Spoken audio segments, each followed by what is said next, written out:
Прийшли окупанти до нас в Україну, форма новенька, воєнні машини та трохи поплавився їх інвентар. Байрактар, Байрактар. Російські танкісти сховались з кущі, щоб лаптем посьорбати довбані щі, та трохи у щах перегрівся навар. Байрактар,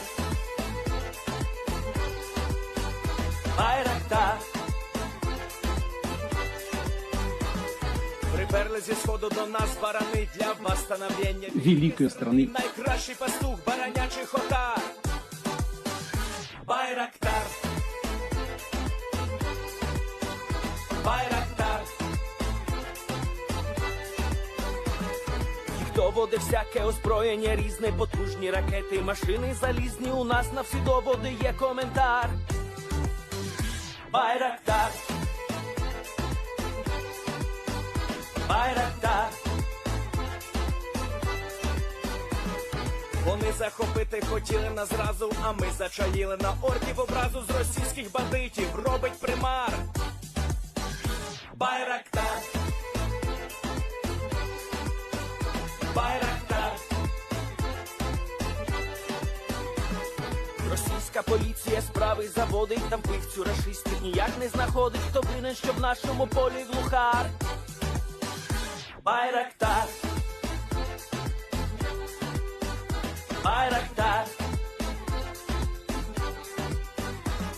Веде пропаганду кремлівський урод, слова пропаганди ковтає народ, тепер нове слово знає цар. Байрактар. Байрактар. Байрактар. Байрактар. Байрактар.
Yes.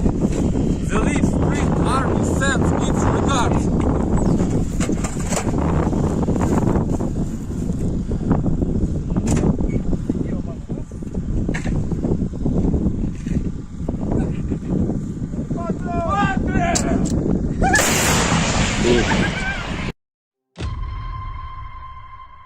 Хотите жить – бегите.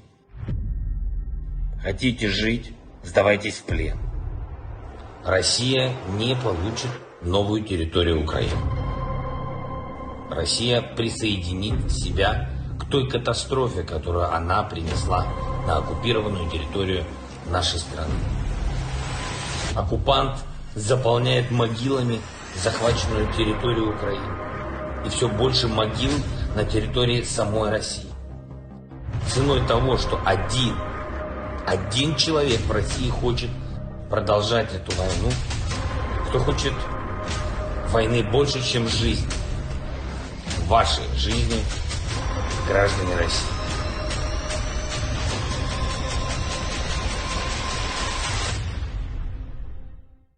Русский военный корабль. Предлагаю сложить оружие и сдаться. Русский военный корабль, иди нахуй.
Hello, everyone. I'm the Enforcer, and I'm accompanied by Enforcer Matt. And good evening, folks. It's Enforcer Matt, and welcome back to day 554 of the news. And it's good to see you all once again. And also, by the way, real quick, I just want to say that unfortunately, I have come down with another bug. But luckily, I'm still functioning, and we can still run the streams. So if I'm a little bit quieter than usual tonight, that is the reason why. But once again, it's good to see you all once again. And of course, the bloodline is weak. I'm just kidding, by the way. Matthew sadly, I'm just playing Matthew. Matthew sadly has come down with strep throat. So while he got over the plague, which we assume he had the first time, now he's gotten strep throat. So it's no fun being Matthew over the past month. It's just been sickness after sickness, and hopefully he'll be getting over this one really quickly, because this one literally happened to him overnight last night. I ended up somehow powering through. I kind of felt a little bad today, but then I went into the restroom at law school and I said, get it together, and then it just stopped. So I'm fine again. And moving on from that, we have massive news to cover over the past 24 hours of the war. But before we even get into that, I'd just like to let y'all know a little bit of interesting juice going on behind the scenes, just for a quick moment. Apparently, there is a group of people out there that y'all know about, and we have a feeling it's probably them that are behind it, that have apparently just tried, when this stream was going live, to try and get into our account. Google stopped the attempt, and we continued on the stream as normal, but that happened just 2 minutes into the stream starting tonight. Just in case if any of y'all were wondering what was going on in the background, because it didn't visibly happen live on air, but it did happen where we had to fix that in the middle of the stream. So, hope y'all like to hear that information. And, you know, if some of y'all are wondering, who is it? Well, I'm sure some people will probably cue y'all in as to who may be, or the community that may be behind such a thing like that. Once again, the fun never ends. But moving on from that, we have seen something really interesting today, and that is satellite footage from the city of Pskov. And funnily enough, this was the craziest thing I've ever seen. Here are the pictures. I'm not even gonna try and segue into this. The pictures speak for themselves. Number 1 and number 2. 2 Ilyushin 76s burned to a crisp. They don't even exist anymore as aircraft. There are now charred remains inside of their ramps, or more so pads, on the taxiway near to the runway. We also got some satellite footage satellite pictures showing where these destroyed Ilyushin 76s are. We can see that a decent amount of them were actually likely damaged or completely damaged. It appears that 2 Ilyushin 76s were likely damaged, and then another 2 were completely damaged or destroyed. We can see that here. Another interesting thing to note is that the other day we were trying to do some geolocating as to where the damage most likely was on the Pskov airfield and what the Ukrainians would have considered to be a likely target. So here was the taxiways, and the other day we said that this pad here was most likely one of the ones that was specifically targeted due to its central location at the airfield, and not only that, the amount of possible damage that could be caused by a hit to the solution. There was the possibility, with an attack aimed at this pad, that the fire could spread to the Aleutian 76 on the other side, although that's a bit of a stretch, or much easily spread to the Aleutian 76 that may be adjacent to it. It appears that when the Ukrainians were conducting their planning for the attack on this airfield, they also took that into consideration as well, because we can see that that exact pad is the one they attacked, and I'll show y'all how we know that. Here are two pads that are clearly separated from the taxiway right here, and here's three pads on the other side. When we go to the satellite footage, you can see the three pads on that side, the two on that side. They did attack that target, and it appears that that Aleutian 76 in particular was one of the ones that burned to the ground. Also note that we see absolutely no Aleutian 76s at this airfield anymore. We do see the Antonov 2s are remaining at the airfield. We can see that down there on the smaller, well, actually the larger pad that's made for the smaller aircraft, but absolutely great to see that the Ukrainians were able to knock out 4 Aleutian 76s out of the war, at least momentarily, and 2 of them permanently. These aircraft are very expensive. The Russians only have 110 of them, and so losing just 2 of them means that they have lost roughly about exactly 2%, or a little less, of the entire Aleutian 76 aircraft force that they have inside of Russia. Another interesting thing that we saw as well, right before going live, is that apparently another drone attack is happening at Pskov right now. This was about 5 hours ago, and here's the clip of all of the ground fire coming up from the airbase. Also notice something else. There is no real anti-aircraft guns at this airfield. This was all AKs. Listen to that. And also listen to the guy yelling his lungs out. He's so loud. Man, he's so loud. But anyways, very interesting to see. The Ukrainians are double dipping the chip. We don't know what they're going for this time, considering that most of the Aleutians are gone. From what we understand, all of them are gone. And so the only thing that remains are the charred remnants of 2 Aleutian 76s, one here and one here, and then 2 damaged Aleutian 76s over here, and then the Antonov 2s, which have not been moved from the airfield, most likely because these are so cheap and relatively easy to produce that there is no point in even trying to move them. May as well just keep that airlift wing there. But regardless, the damage was significant, and most likely will be causing the Russian Air Force to either change their doctrine, change their deployments, or altogether change all of that, and also move these aircraft out of the theater entirely. It's going to be great news regardless of what has happened, and it's wonderful to know that the Ukrainians were able to conduct such a successful attack onto the Pskov airfield. Moving on from that, and out of Pskov, we're now going to be moving on down into the area of Moscow, because... well, actually, you know what? Let me backtrack real quick, and let me take you out to Bryansk, because from what we can tell, these 2 videos related, and the first one came out from Bryansk. So moving on into the Bryansk Oblast, we saw a villager doing his thing on a normal day, and then he looked up into the sky, and he said, "Oh, bled, that's not good. It's a drone." And a fairly big one. Is it made of cardboard, though? Can't tell, but it's certainly using one of those 2-stroke hobby motors. Dude, this guy is like, if I've ever... he's just watching the drone fly over. Oh, man. Now, there it goes off into the distance. It's just flying further into Bryansk every single second. It scoots.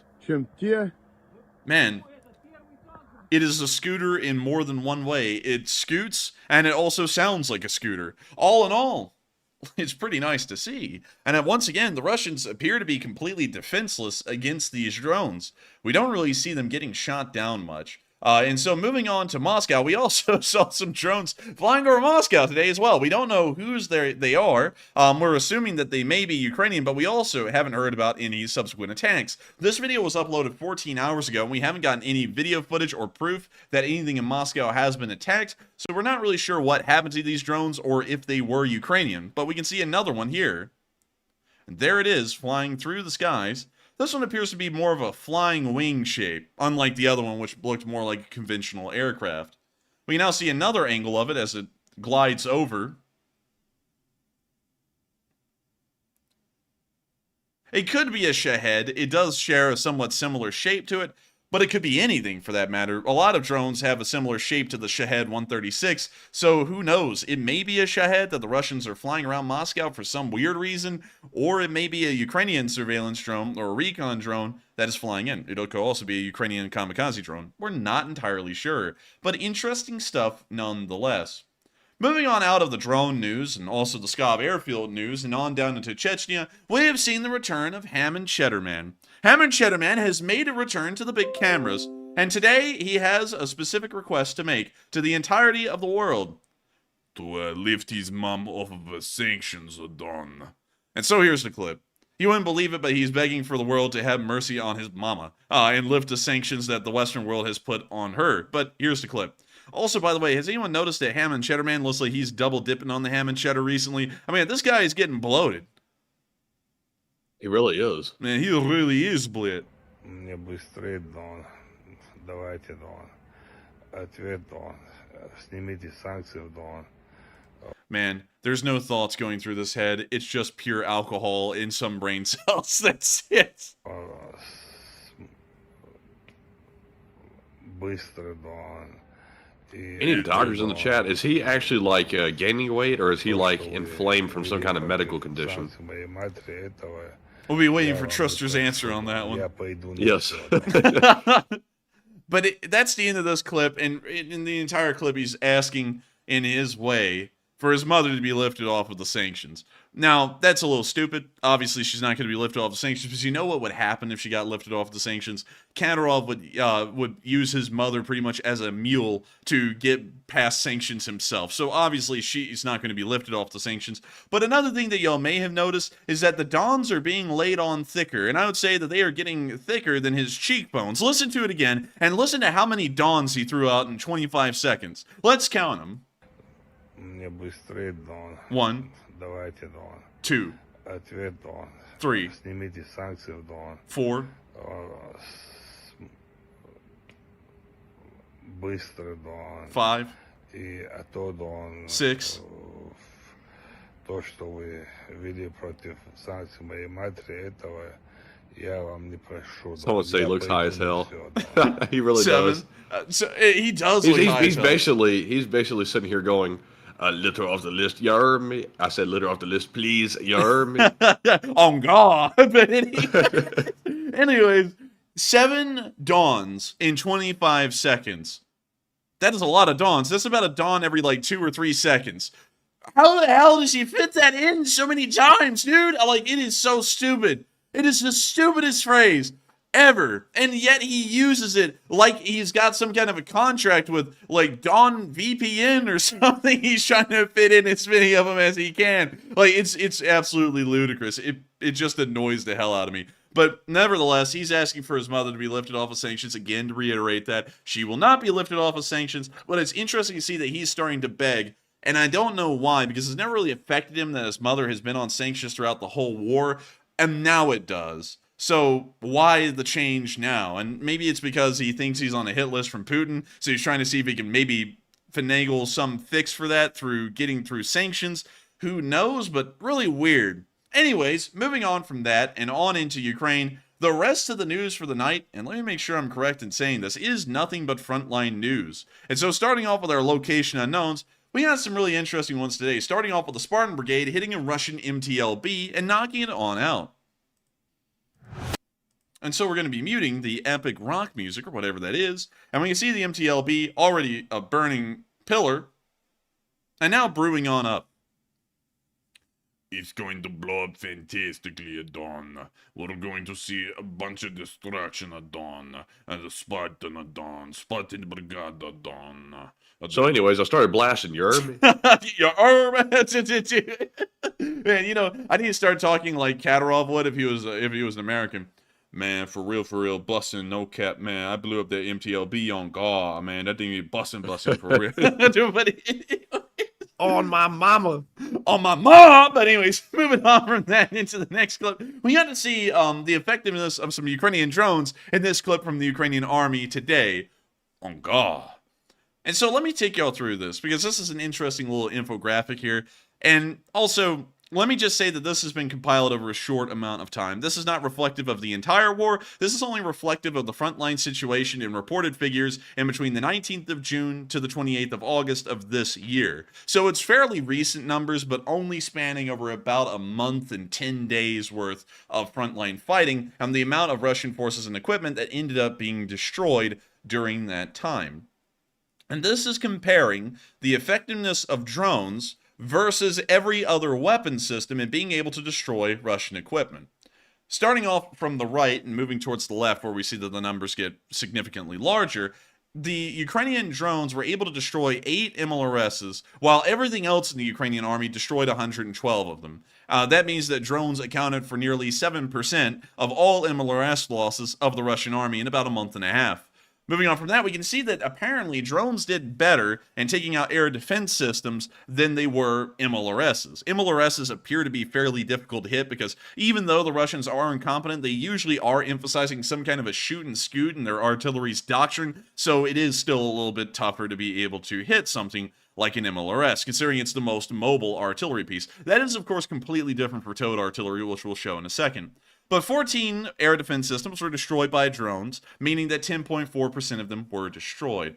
Moving through some of the other numbers a little bit quicker, we saw that 198 towed artillery pieces were destroyed by artillery. That is 12.5% of all artillery that the Russians have lost over that month and a half was destroyed by artillery alone. That means that about 1 in every 10, doing a rough estimate there, 1 in every 10 artillery pieces that the Russian army has lost in that month and a half were just from drones alone. Moving past the vehicle number and into the special equipment category, which is what we call a Bobcat skid steer, we can see that drones accounted for 20%. 1 in every 5 special equipment vehicles destroyed was destroyed by drone. But the numbers become really amazing when we get up to the some of the most expensive categories on this list outside of the air defense systems, which is the armored fighting vehicles and the tanks. The drones were incredibly effective in taking out these classes of armored vehicles, more so than any other kind of weapon system that the Russians are using, and this is something that really needs to be focused on and paid attention to heavily by Western militaries like the United States, because we're starting to see drones in actual war creating huge differences, and especially being very effective in some categories, to where we can see focus needs to be put into these areas. For the armored fighting vehicles, drones accounted for 41.4% of all Russian losses over that month and a half. Out of the hundreds of armored fighting vehicles that were destroyed, 345 of them were destroyed by drones, and another 488 of them were destroyed by everything else in the Ukrainian army. So just these alone in the blue pillar here, all of those were destroyed by your Mavic 3s or larger drones carrying RPG rounds. Everything else was destroyed by, you can name it, and the list will go on.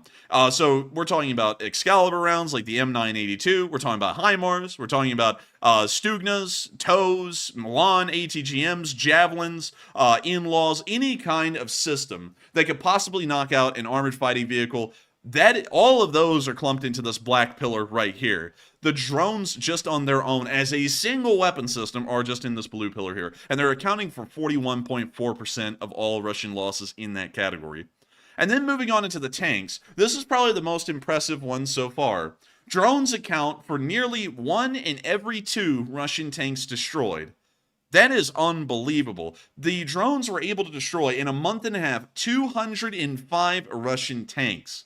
Everything else in the Ukrainian army combined only destroyed 211 of them. That means that the drones are practically neck and neck with everything else in the Ukrainian army for being effective at knocking out tanks. So what do we take away from this little chart here is that drones are, of course, a game changer on the battlefield, but they are certainly going to be a game changer when it comes to anti-armor roles in the military. It appears that the drones are more effective than any other weapon system that has been imagined up until this point in destroying armored vehicles, especially armored vehicles used directly on the front.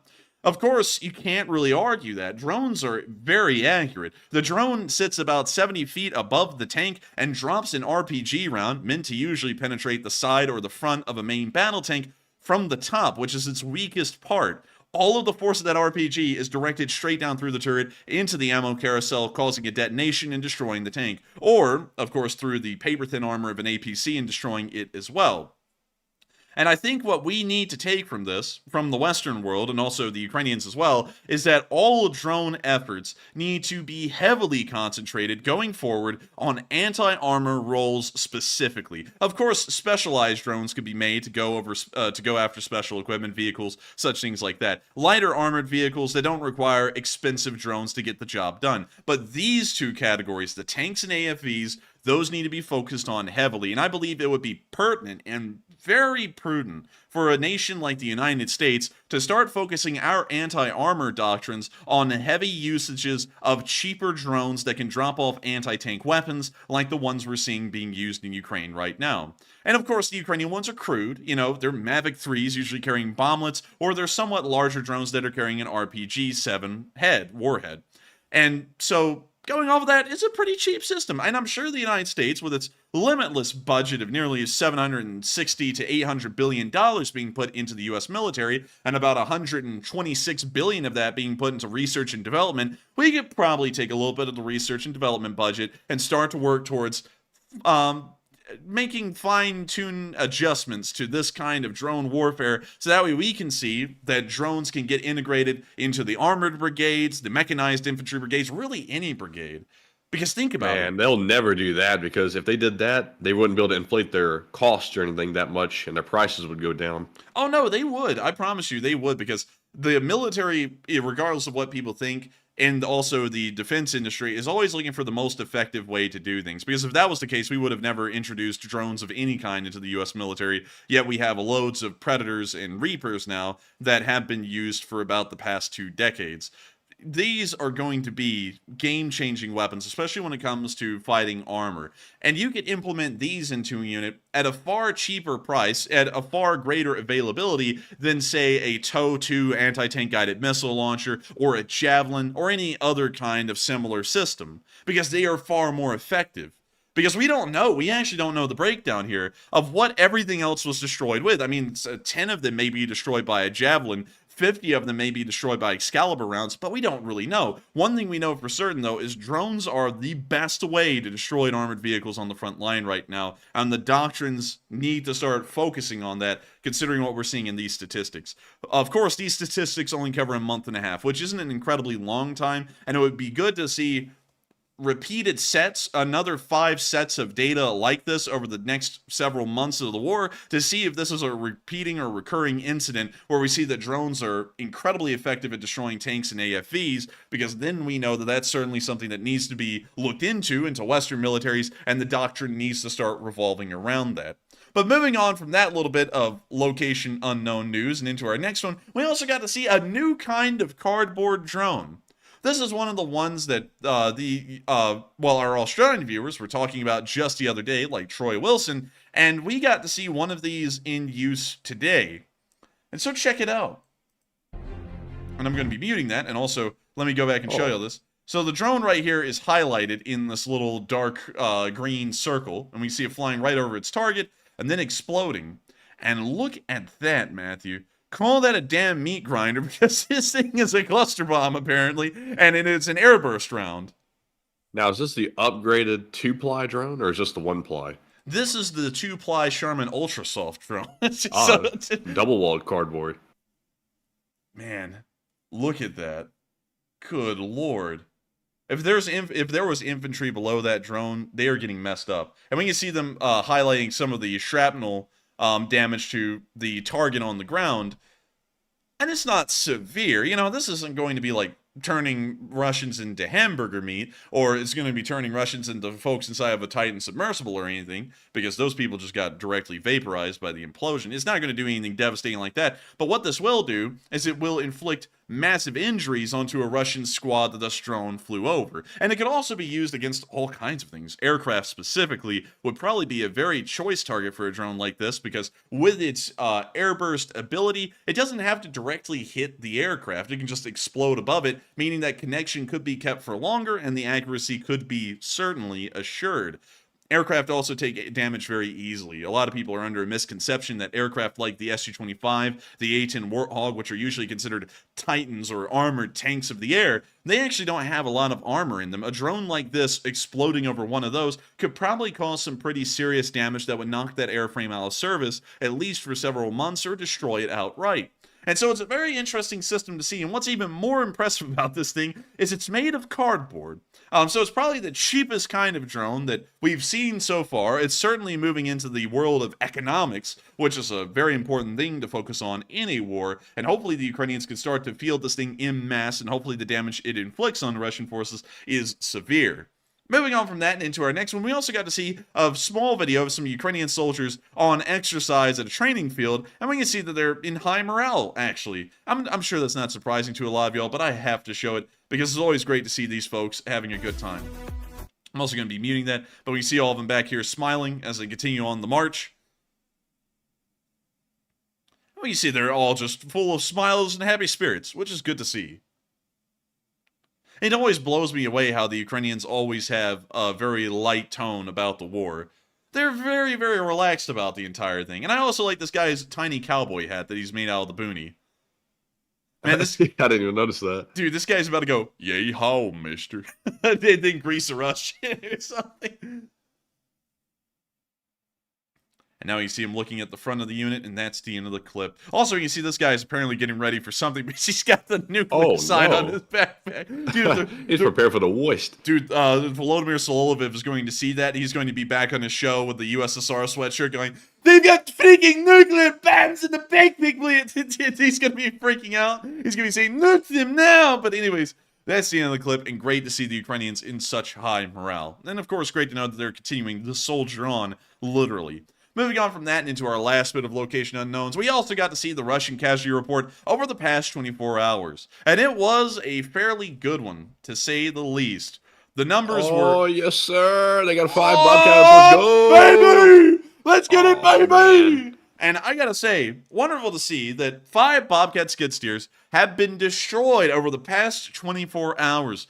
Absolutely wonderful. But the numbers in every other category were very good as well today. 610 Russian soldiers were knocked out over the past 24 hours. That means that nearly an entire battalion tactical group's worth of strength has been depleted from the Russian army just over the course of one day. Not only that, but they lost 8 armored personnel carriers. Of course, wonderful to see. Another 23 supply trucks.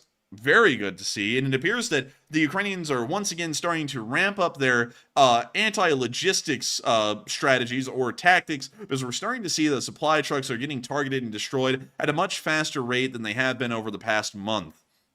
We can also see that apparently that effort is extending into almost every other category as well, because 13 main battle tanks were destroyed today, meaning that an entire battalion tactical group's worth of strength has been lost in the armored sector, and also another 3 tanks on top of that. A very significant loss for the Russian army. We also saw that 31 artillery pieces were destroyed today as well. If we were to go off of the concept that a normal Russian artillery battery consists of 4 artillery pieces, which would be usually the standard throughout most of the history of warfare, we could say that they've lost about, let's see,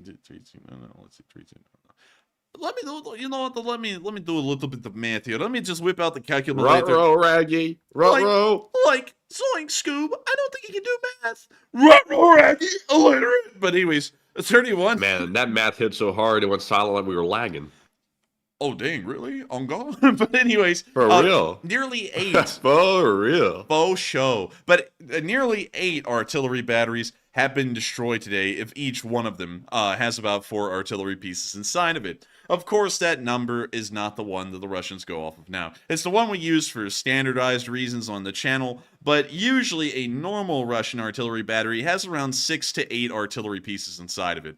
But that number can drastically differ from unit to unit, and also what kind of unit they are also dictates how big the battery is. For example, units like the VDV and the Spetsnaz, their artillery batteries, from what we understand, are usually smaller and are around 4 artillery pieces per battery, because they have to make them smaller artillery units, so that way they're more flexible on the battlefield. Of course, your larger Russian units, or your more hardcore Russian units, like an armored division, they usually do have around 8 artillery pieces per battery. So it greatly depends from unit to unit and what kind of a unit they are, whether it's a light infantry unit or an armored unit. It can greatly change the size of their artillery batteries from just unit to unit, and that's why we use the standardized 4, because if we were to try and break this thing down, we would have to know exactly what artillery pieces were lost in what units today, which we usually can't get that kind of level of detail, so we just simplify it to 4 artillery pieces in a single battery, instead of trying to guesswork how many are in each battery and where these were lost and what brigades they were a part of. Moving on from that, the Ukrainians also had an amazing ordeal today in dealing with drones. They were able to shoot down 22 of them over the past 24 hours, which is quite good. And I have to admit, most of these were probably Orlons, Orlon 10s, which many of y'all have seen. They're the normal Russian recon drone, and it also may have been Shaheds as well, because we see that they also shot down a large number of cruise missiles, and that shows that probably a good amount of these were probably Shahed 136s that were shot down on their way to a major city. One MLRS was destroyed, only the single one, but of course it's kind of hard to get those. We don't see them on the field as much, and probably because around 734 of them have been destroyed, so it's quite rare to even see a MLRS battery in action on the Russian side. We also saw that they were able to shoot down 26 cruise missiles. Unfortunately, we don't have the exact percentage or ratio of how many missiles were fired versus how many missiles were shot down, but it is a fairly significant number, and it's great to know that Ukrainian air defense batteries are working tirelessly around the clock to ensure the safety of Ukrainian citizens across the entire nation. But of course, love to see these kinds of numbers, and it lets us know that the Ukrainians are working their hardest to push the Russians back and eventually whittle their units down to a point of attrition that is so bad that the Russian units will no longer be able to stand up against Ukrainian counteroffensives. And we have seen the Ukrainians today putting in maximum effort into trying to push the Russians back, and a decent amount of news on that as well, and some massive battles, like the thumbnail and title said, all the way from the northeastern area down to Robotny. Today was a very active day on the front lines from beginning to end, and something that we'll be covering from the northeast at the very beginning and all the way down to the Kinburn Spit, which is really the last bit of news that we have on the front lines today.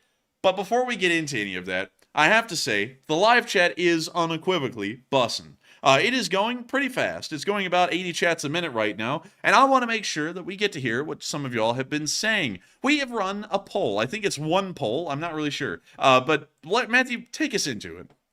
All right, so jumping into our one and only poll for the first segment, it says, Zelensky says he plans to run for a second term if elections are held in 2024, and what are your thoughts? 86% said, great, we want Zelensky. 8% said unsure. 3% said, I thought he was not going to run. And 3% said, bad, they need new leadership. And to me, I think it's good that Zelensky wants to run again, then he can go for it. In Ukraine, there is a 2-term limit, and Zelensky has only served 1 term. So he can run again if he wants to, and I think he should. And Enforcer, what say you? I would say it's interesting here that he will possibly run again. When Zelensky was elected in 2019, he stated that he would only serve as a 1-term president.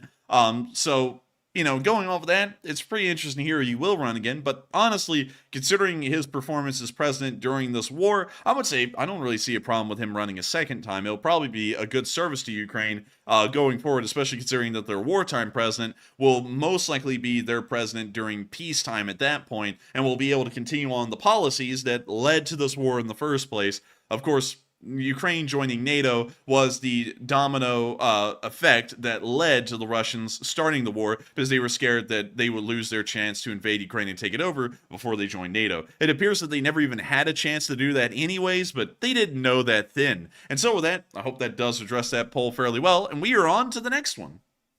And I think at this point, one thing is becoming very clear. The West is putting a lot of pressure on Zelensky and his administration to go ahead and run another election in the midst of the war. Apparently, that is becoming more of a requirement than a suggestion at this point, because it sounds like Zelensky is seriously considering running another election, even during the middle of the war. So even though it might be tough, I think we might see that happen probably maybe mid next year. But that's just my speculation. But Enforcer, what do you think?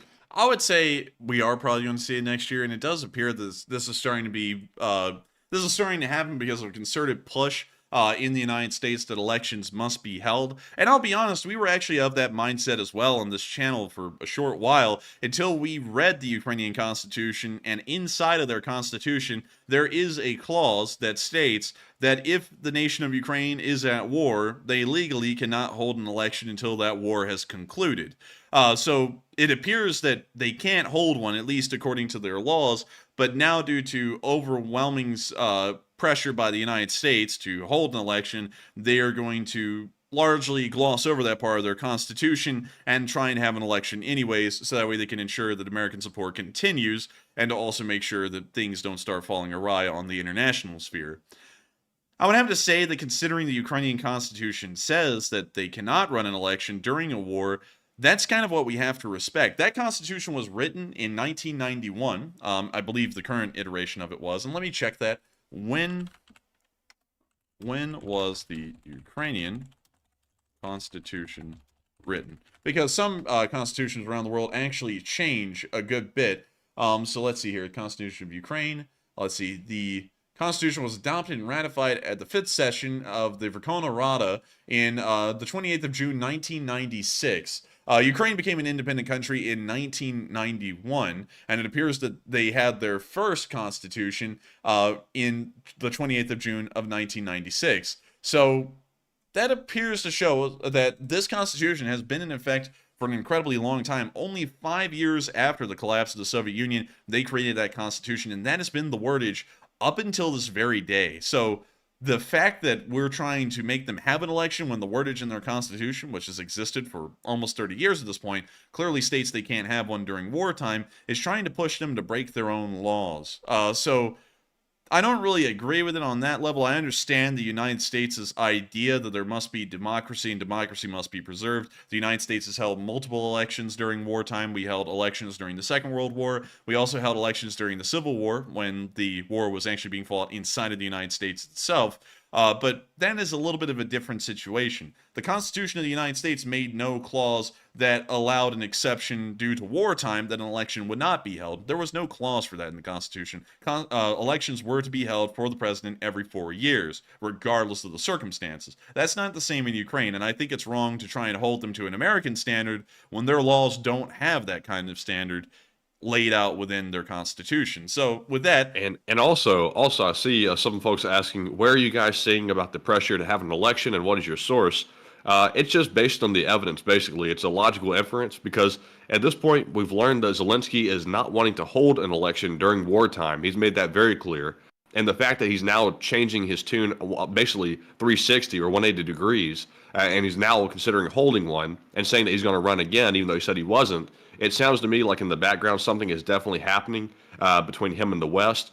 And sadly, or you can look at it as sadly or a good thing, the West does have a say in it because we're providing the weaponry. So some folks are asking, what right does the U.S. have to tell them what to do? Well, that kind of gives them the right, because they're giving weaponry over, and they do get a say, even though it may or may not be justified. That is the rationale behind it. And also, I see some people in the live chat saying that, well, America could hold elections because they weren't being invaded.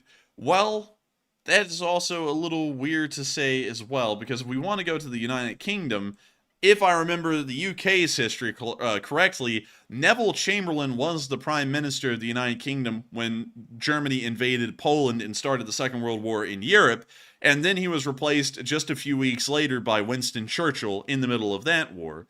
The British would also, again, hold another election, I believe, and I would have to go back and check, I think in early 1945 or late 1945. That was either during or after the war, so I can't really be sure on that one. But going back to the Civil War, which is one that apparently people are wanting to gloss over, and people are just wanting to focus on the ones that strengthen their argument, which is World War I and World War II, and you would be correct. The U.S. mainland, or really any U.S. territories for that matter, weren't even really invaded during World War I and World War II, unless we wanted to make an exception for the invasion of the Aleutian Islands by the Japanese, which is not really serious enough to warrant saying that there was a land invasion of the United States. Yes, we did hold elections, there was no invasion. But in the Civil War, the country had literally torn itself into two pieces. There was the Confederate States of America and the United States.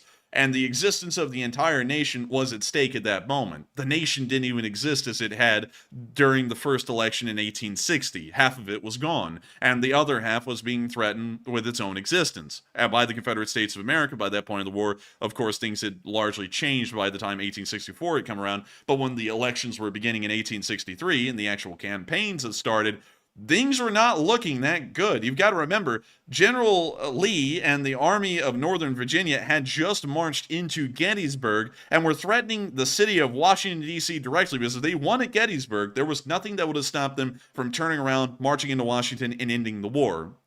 And they started the election campaign during that time.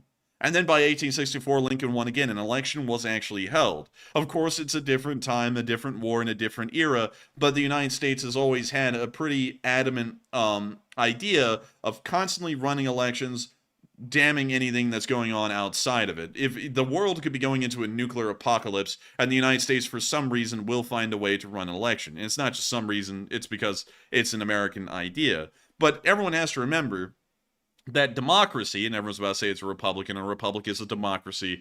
It's one of the multiple different kinds of democracies you can have. Democracies are different from country to country. Their constitutions lay out different rules, and the rights and individuals of people in those nations are different. Ukraine doesn't have the same obligations that the U.S. government has to run a presidential election every 4 years during wartime. If a war happens, that idea goes out the window until that war ends, and then they'll hold a presidential election after the war. So I don't really get the idea of the United States going, oh yeah, we understand completely that Ukraine is a different country. However, we're going to make them run elections like we would run elections in the middle of a wartime. It doesn't say that in their constitution. I don't think we should bind them to something that isn't even in their laws, and in fact is a complete contradiction to what is laid out in their very own constitution.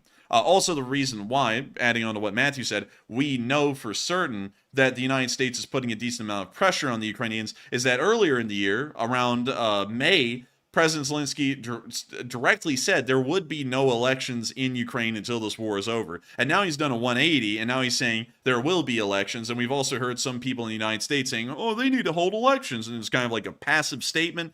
But now we're seeing Zelensky working off of that passive statement, which is showing us that behind closed doors and on phone calls in between the U.S. government and Zelensky, they're probably making foreign support contingent on them having an election.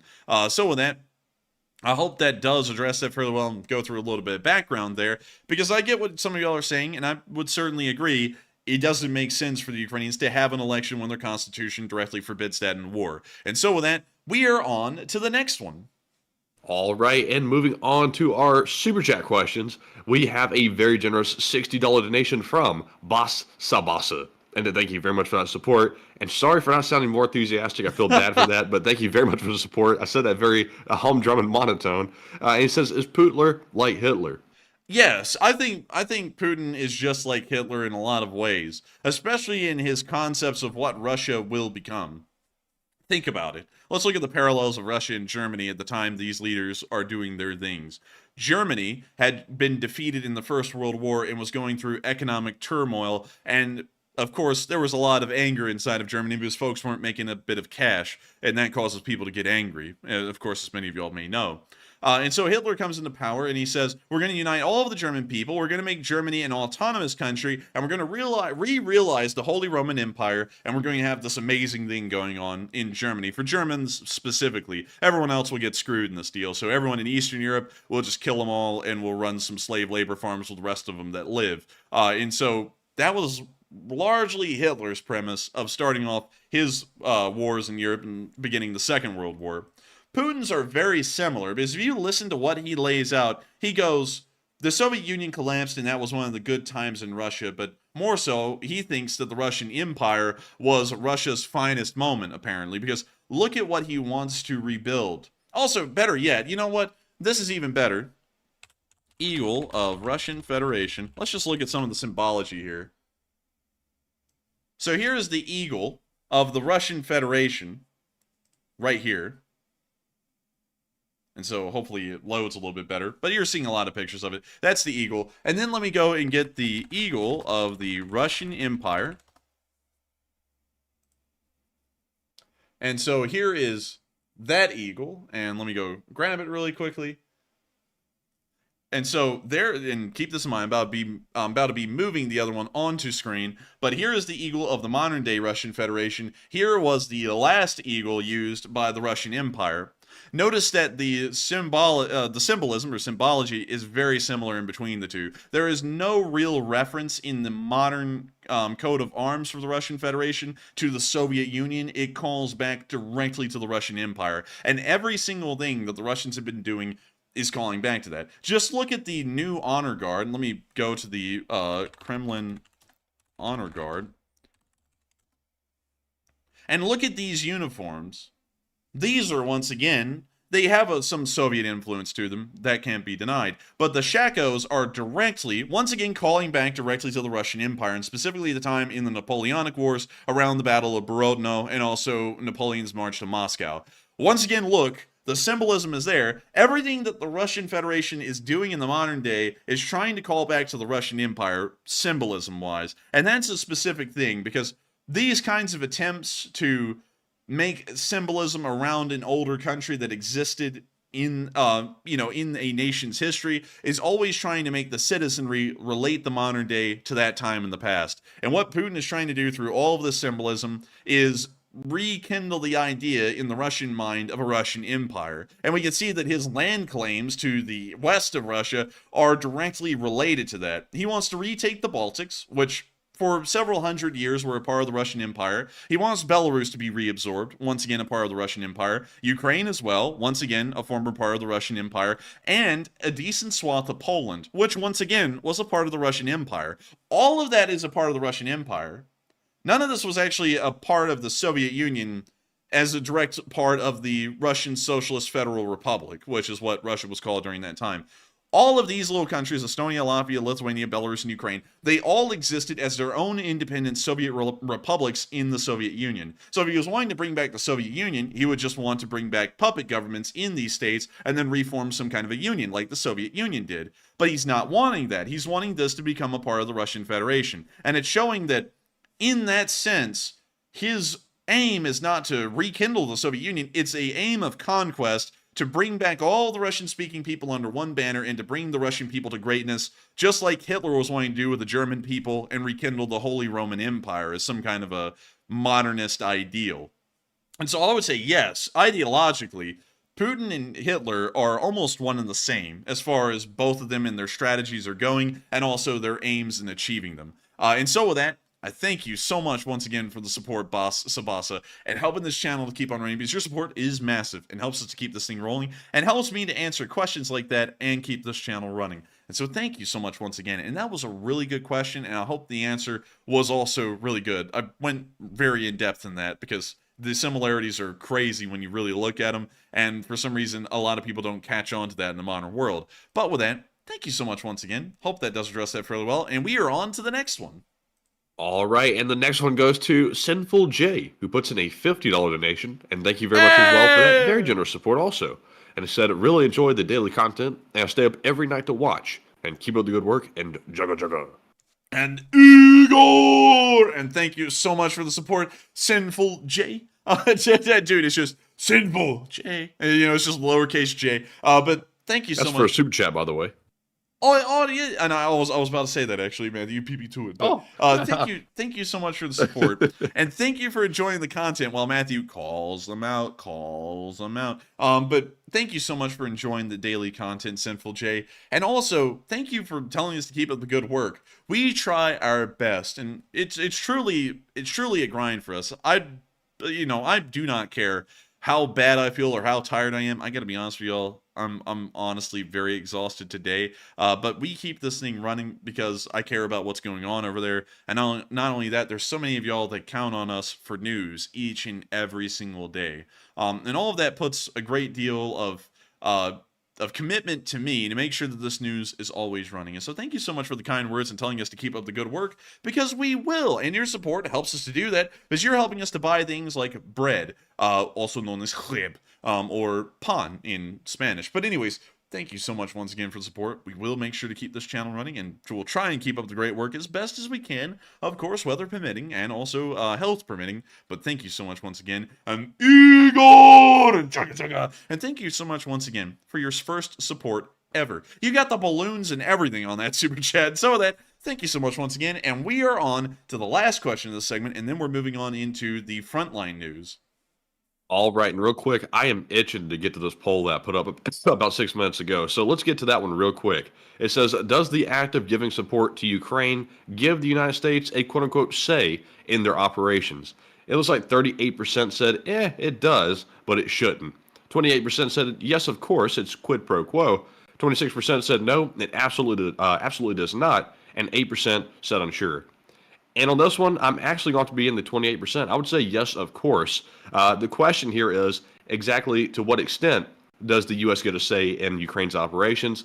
I would say that should be pretty limited. They should take pretty much a advisory role, which they've basically done up to this point.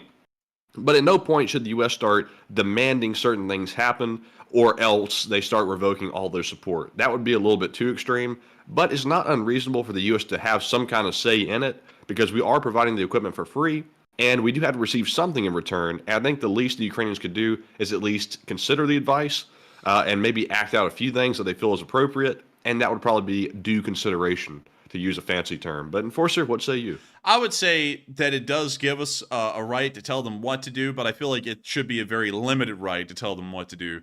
Of course, there are things that we must tell them to do, like don't fire our weapons into the Russian mainland, among a couple of other things. But telling them things like they must hold an election contrary to the confines of their constitution seems pretty ludicrous to me. And I don't think that's something we should be telling them to do. Ukrainian government affairs are largely their own concern, unless if they're trying to join the European Union, and then they have to meet stringent European Union standards. But that's something for the European Union to concern itself with, and for Ukraine to concern themselves entirely with the European Union about. That's not really our concern as the United States. Our concern is strategic interests, and however the Ukrainian government is operating during this war, it largely, unless if it's an emergency situation, isn't going to be falling directly within our own strategic interests. So I would have to say, I don't really like the idea at all of telling them how to do everything. I think we could probably tell them a little bit about doctrine, maybe a little bit about how to use our weapons. Well, actually, how to instruct them how to use our weapons and what they can and can't do with them. But I don't think that should extend into how the Ukrainian government is operating specifically during this war. That is entirely a Ukrainian affair, and while we are supporting them and bankrolling a decent amount of their foreign support, I believe it's around 60 to 65% of it, that doesn't give us a right to tell them how to do everything. And so with that, I hope that does address that poll fairly well, in my opinion. And with that, we are on, I believe, to the last question of this segment, and then we're going to be moving on into the frontline news. All right, and this one goes to Troy Wilson, who puts in a very generous $50 donation. Excuse me. Sorry about that, Troy, and thank you very much for your support. He says, I still miss the crazy Russian laugh, and I hope you can find it one day. Guys, long live the LSA and Slava Ukraine. And Slava Ukraine, and long live the LSA. And we know where the Russian laugh is. I think it was on the week before last map, and I think it was around the Crimea area. But that little Russian guy, he sat there and he saw that tank get hit, and he went, and then we all went, oh man, he's crazy. But still, I will go back and find that. Maybe we'll add that into the intro. Although our intro is like 13 and a half minutes long now, it's getting so long. We might add that in though, because it was funny. And I think it would be something funny for people to laugh at the intro. And so with that, thank you so much for the support, Troy. And thank you for telling us to long live the LSA and Slava Ukraini, because we're going to make sure to keep the LSA living long and making sure to Slava that Ukraini, because we've been here and doing that for 554 days. Can y'all believe that it's over 550 days now? We're on our countdown now to day 600 of the war. And I remember it was like yesterday that we hit day 100, and we thought that was a long war at that point. And we're so far beyond that now. Day 100 seems to be the infancy of the war. But absolutely crazy to think. And also, it's even crazier to know that so many of y'all have stuck with us the entire time. Like Marion Deemert, BC Skyman, and a whole bunch of others. Troy Wilson is one of them. And so I got to thank you so much for the support, Troy, and helping this channel to keep on running. I hope we addressed that fairly well. And I got to thank everyone once again for never losing sight of this war and always keeping the people of Ukraine in y'all's minds and making sure to keep up to date with all of the news. It keeps on flashing by, and it feels like this last month has just blown right by Matthew and me very quickly, because I'm really going all day, every day, about 20 hours a day. Matthew is doing the same, and so it seems as though this last month has literally just disappeared right from under us. But absolutely amazing to know that every single one of y'all have stuck here with us, and I gotta thank y'all all so much once again for caring about the people of Ukraine that much, that y'all have been here every single day of the year, every single time we've been running a stream, and making sure to look at the successes and sometimes the few failures that Ukraine has had in this war. And hopefully we'll see the great success of them winning this war here before long, hopefully within this next year. And so with that, we're now going to be moving on out of the question segment and on up into the area of Tavlzhanka and Turovshina, as we saw that the 10th Brigade was attempting to storm Russian positions today to retake the area and to counteract the Russian counteroffensive that happened in this area, and appears to have produced minimal results. Holy moly. That nearly gave me a heart attack. Man, it nearly gave me one. BC's watching just a little bit sick. I'm telling you. Oh, I'm telling you. The stuff is going around so bad. And when we go to law school, it's like a petri dish because everybody's so packed up on each other. 50 people in a classroom. I'm telling you, they should split that up a little bit. Oh, man, I'm telling you. When we went there, they told us, oh, man, it's a low professor-to-student rating. Oh, man, there's only about 20-something students to every professor. I get in the class, there's 50. Oh, man, I'm telling you. It's terrible. Real terrible. Oh, man. And disease. Oh, it's spreading rife. Oh, man. Call this the Army of the Potomac because everyone's dying of cholera. Oh, man, I'm telling you. But anyways, moving on from that, we see the Russian forces right up there, and we can now see the 10th Brigade moving up their way towards that trench work.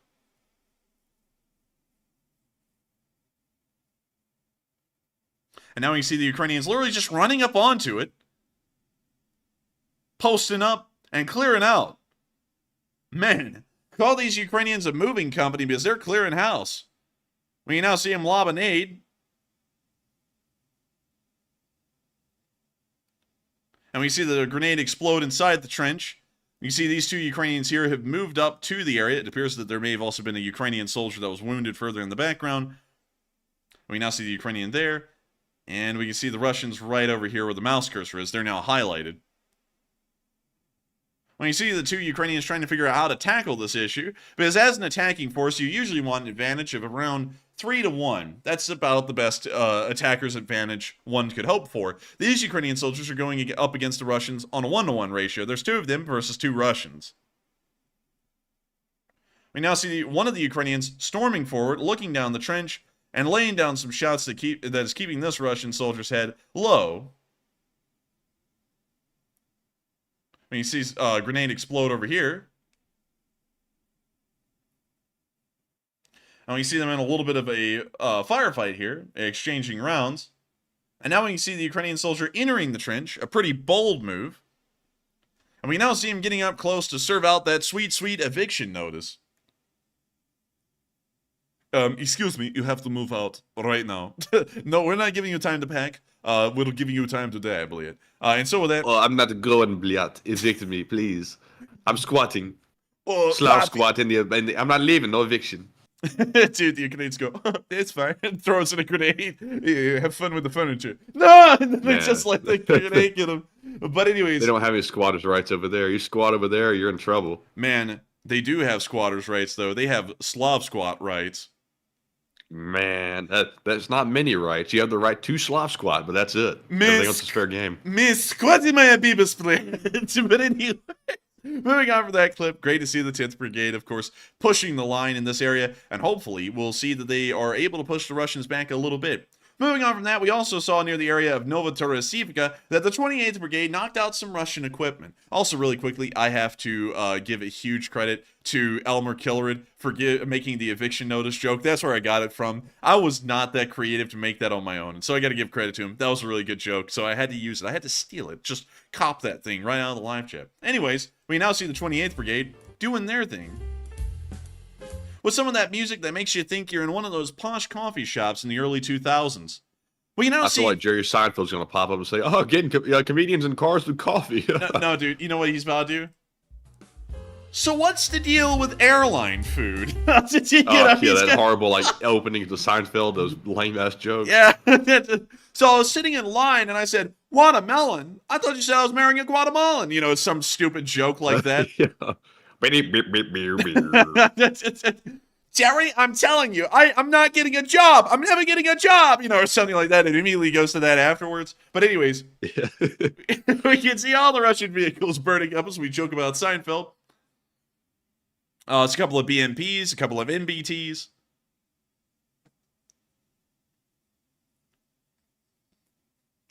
Man, and that's crispy. I think that's crispier than Colonel Sanders' $5 fill-up.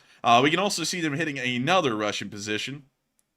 It appears to be an outpost set up in some destroyed buildings. And now we can see the Poznaite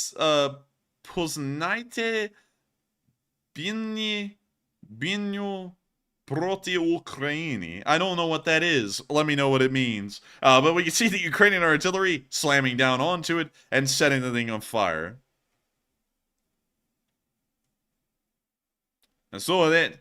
Yes, in the clip yet. But great to see that the 28th Brigade was able to knock out a decent amount of Russian equipment in that part of the front line. Moving on closer to Svatove and more towards the Kuzmivka area, we also saw that the Atom unit was hitting Russian forces. Man, the Atom unit is the Atom to the Eve of the Russian army, because this thing's knocking them around a little. Check it out. We can now see the Russians moving around in their massive anti-tank ditch nearly. We also see a small fire on the right side of the screen. It seems that they don't really have a goal down here. They're just kind of running around a little bit. And there goes the bomblet. Where's it going to land? Ooh, right into the ditch. And we can see that that Russian is now no longer.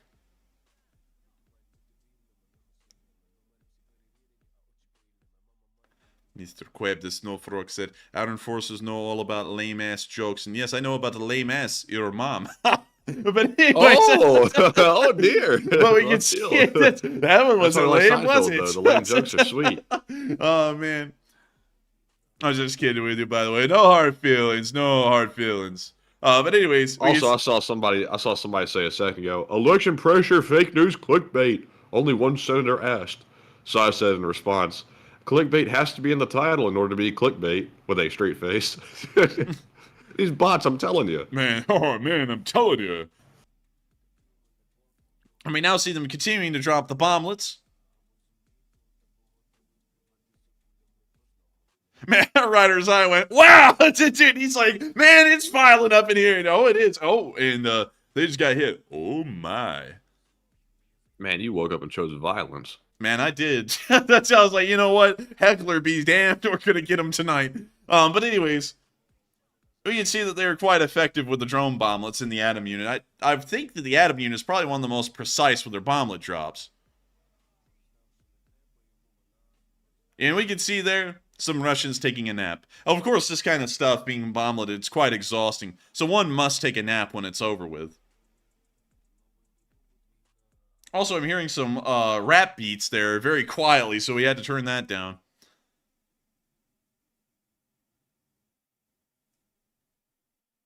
They have some nice branding. Atom Tactical Group. They do, they're selling some tactical gear, merchandise products. Dude, it's almost like that song is going to start with the cello where it goes... I don't know the song, but, maybe I'm doing it well enough that people will be able to say the name in the live chat. But anyways, moving on from that it's little bit... Concerto number 5, Bliat.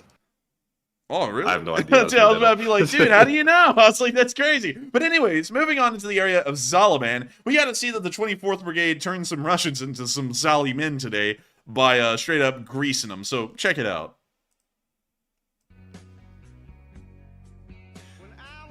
All right. When I was a boy, we could see the Russians wandering around as boys, and we're about to see the Ukrainians turn them into men. Dead men. He sounded slightly southern. He did. Let's mute that again just for a few seconds. That kind of sounds like Leonard Skinner. Leonard Skinner? Might be. But these Russians are about to be Leonard skinned by this drone here, so we can see it going into I knew that was coming. We can see it going into the bottom of the building, and it looks like it was a pretty good hit.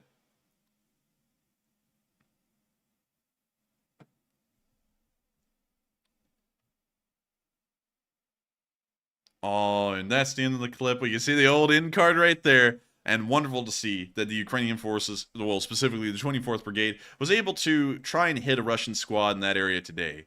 Moving on down into Bakhmut, I also have to note that there were no frontline movements by the Ukrainian army in Bakhmut today, according to Deep State UA. However, this does not mean that the Ukrainians are not working hard in this area to push Russian lines back, and we did see that they were continuing their efforts on all flanks, the center, the north, and the south. Moving on up to Berkivka, we got to see that a Russian T-72 was destroyed in this direction. Damn, it's actually Concerto number 5. Did I get that right? Really? I don't know. Somebody was saying it's pretty close. If I was close, I just took like a wild guess. I had no clue. Man, if that was the best guess in history, man. But we can see the T-72 out there in the distance. It appears to be firing at this point. And in a second, we're about to see it get fired. In other words, you're fired, you're done, pack up your bags, get on out. I gotta tell you, nobody gets out quicker than Rosie O'Donnell. But anyways, we can see the Russian tank out there firing again, and that will probably be its last shot. And it was. There goes the black smoke. Tank's been knocked out. Well, folks, tank's closed.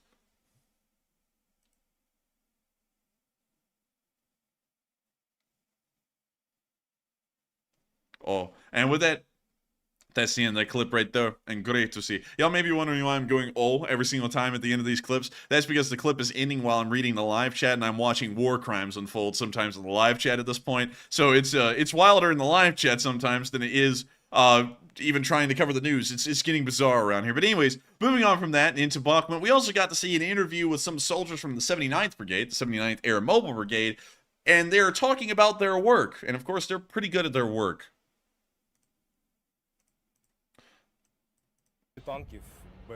More than 10 tanks, IFVs, and tinted vehicles. That means that their tint is darker than legally allowed. Are not counted because it can still blow up where we were. Just yesterday, a tank like this turned into a trench thanks to mines. There was such a thing that we passed through the fields and thought, why does it not have any importance? And then after some time, there's a lot of rust, a lot of equipment. It happens. Basically, the sappers working on the front edge, that is, they go beyond our defense fortifications and work.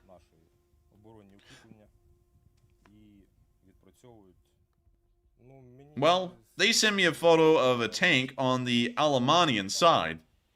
There's nothing left of the tank. Just a few trucks and some other elements of the core, and that's it. Claymore. Russian Claymore. An attempt to break through the defense line by the Russians, not by the people. Sick Oakleys, by the way.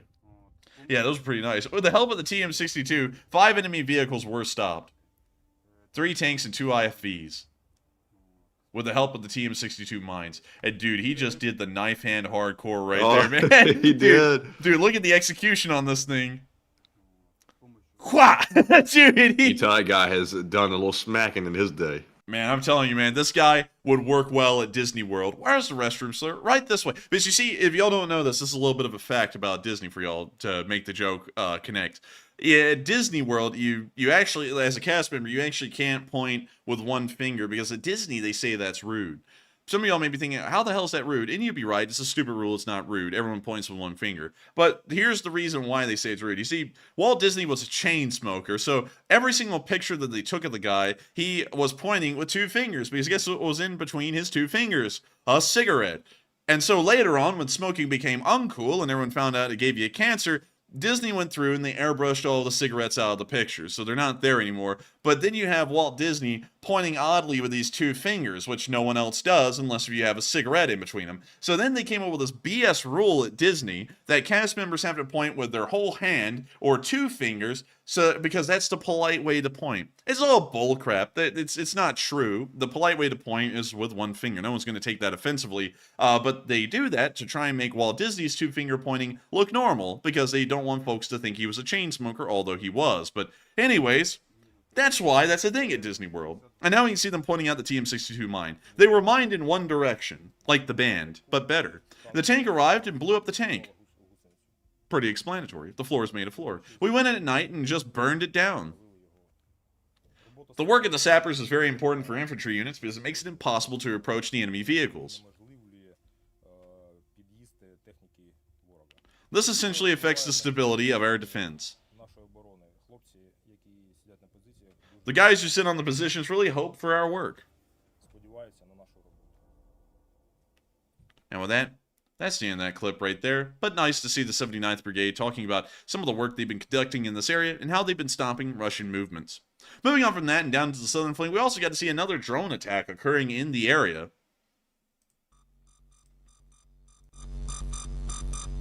Y'all might be thinking that sounds like an absolute bop if I was a cyborg. And you would be right. This is something that Elon Musk's child would listen to in elementary school. But anyways, we can see the bomb being dropped and hitting the Russian vehicle. Apparently a code 9.2. Actually, they're hitting a T-80. It says it right down there. And it appears that they're hitting it quite effectively.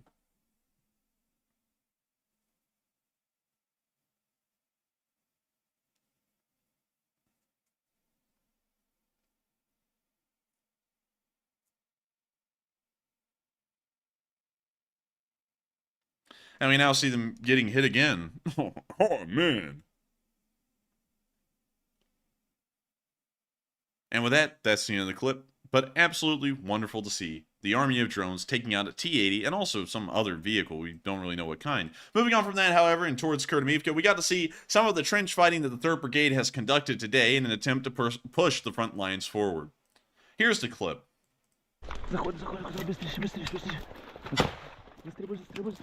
We can see them advancing forward through the tree line, through the smoke of a recently blown up grenade in this trench, and now they're going through and getting right to work, clearing out the outpost. Давай, заскакуй правіше. Я крию, ти заскакуєш правіше. Закидуєш ту гранату. We now see a grenade explode, and the Ukrainians get up and immediately advance. The 3rd Brigade is a specialized unit in the Ukrainian army, purposely made and also specifically trained for trench warfare. That's why we see a lot of clips of them in the trenches and fighting in the southern flank of Bakhmut, is because they have a lot of examples of it. They are a purpose-built unit for this kind of fighting.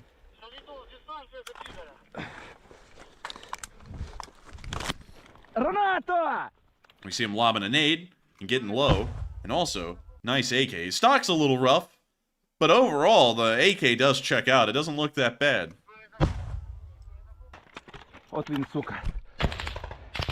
We now hear some fire coming back their way as the bullets go ripping right over their heads. The Ukrainians are keeping low. We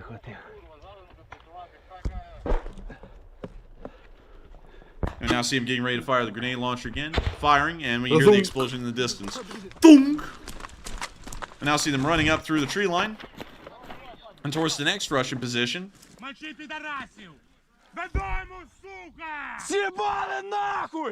Man, they're just throwing out insults. That one guy just called the Russians bitches, and then this guy called them an idiot. They're trying to get hyped up, psyching themselves out. Dude, the Russians are in their trench going, it can't get worse. And then they hear, the mother was a hamster, and they go, it can't get worse. You see the Ukrainians continuing to advance, handing one guy what appears to be a smoke grenade or a thermobaric. Can't tell yet. We'll probably find out here. These guys are fuming. Man, they're angry. There goes the nade. And there's this explosion. This guy's now going out wide on the tree line and coming back. We can see Ukrainian foxhole to the right. And we can see this guy running and gunning.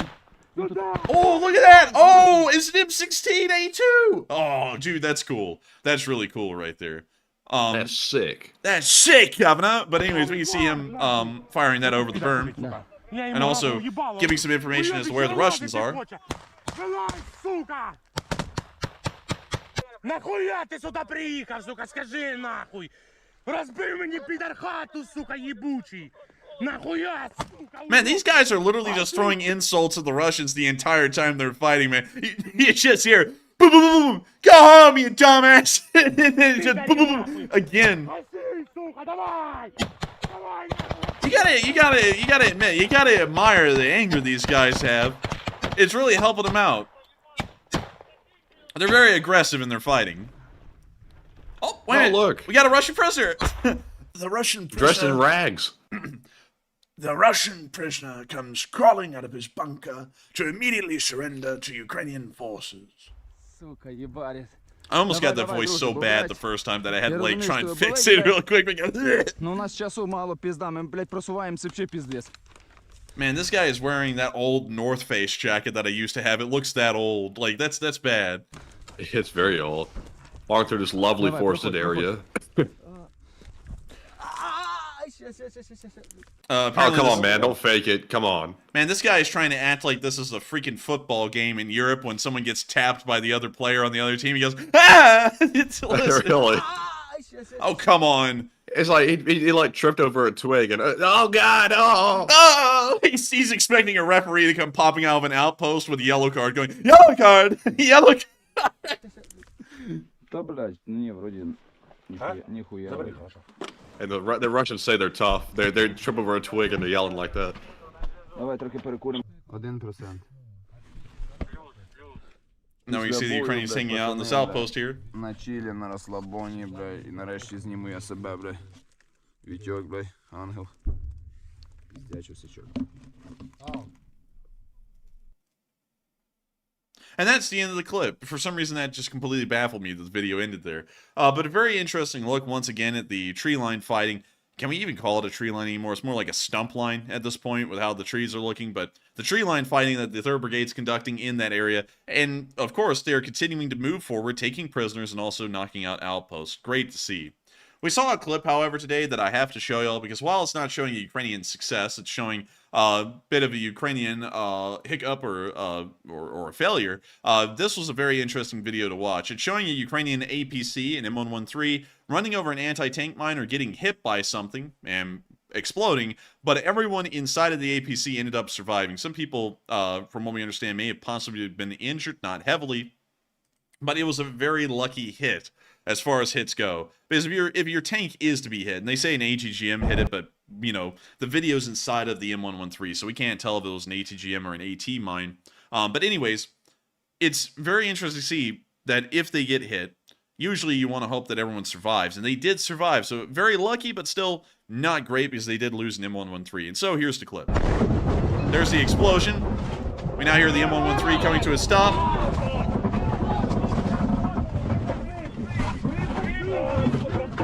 We now see folks climbing out of the top.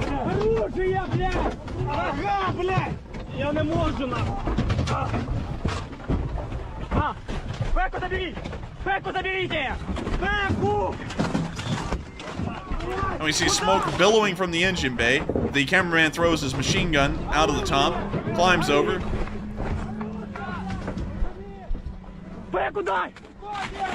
We see him grabbing his machine gun.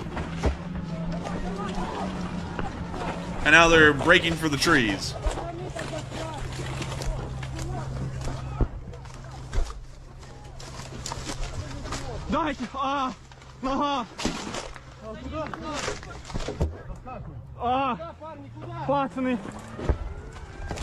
We now hear an engine revving up. We're not sure if that's the M113s. And we now see the Ukrainians trying to regroup after the M113 was hit.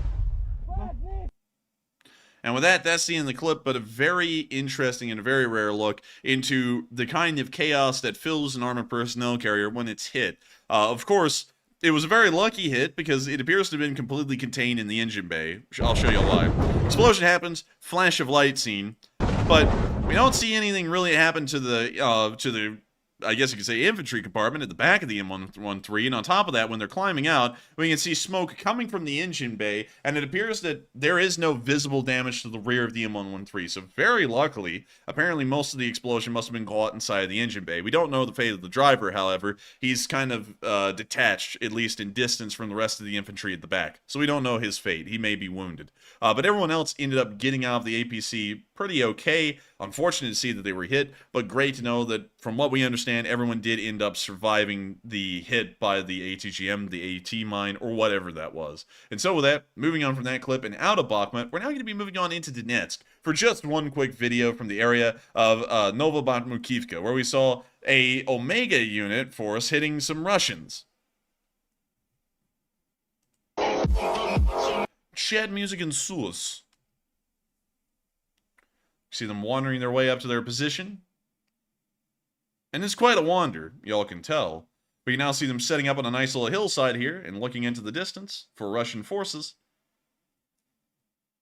And oh, they found them! You're drunk, blade. Get to your bunker, blade. And we can now see them firing their ATGM. Get into your bunker, Vadim. Get into your freaking bunker, blade. And they got him. There will be no bunker busting. Well, bunker hiding for these Russians. It's more so bunker busting for the Ukrainians. And now we can see them hitting the Combine as well. With that, that's the end of the clip. It wasn't to be continued. That's just the end of it. And great to see the ATGM from the 3rd Omega Squad hitting those Russian forces. Moving on out of that area and into Volodar, we saw in the Volodar direction, and also really quickly, we didn't see a lot of frontline movement today, except for around the area of Staromayorsk, and it was quite minor, so we're not really going to be covering it much because there wasn't a lot to take from it. But moving on into the Volodar area, we did see 2 Russian tanks burning, apparently destroyed today. And so here's the clip. See the Ukrainian hanging out in the trench. We can see an RPG and a grenade right there. We can also see a machine gun. As he peers over the top of the trench, we can see foliage, grass, trees that have kind of been cut down by artillery.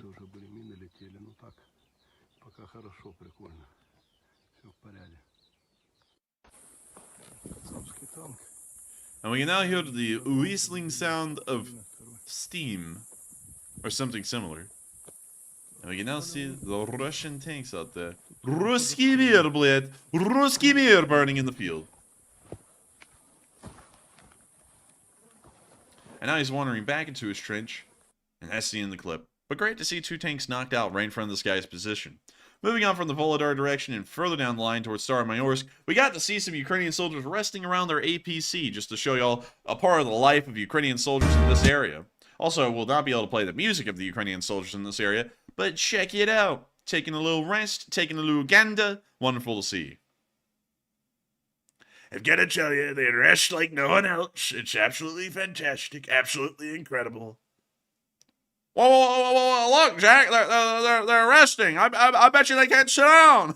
I bet you they're tired, worn out. Someone's about to say that's Jimmy Stewart, and I'm going to be offended. I'm just kidding. I'm not going to be offended. But anyways, great to see them resting. And we're now going to be moving on from that clip and on to our next one in the area, where we also saw a Ukrainian tank burning. It's another one. Now, why did I sound so excited to say a Ukrainian tank was burning?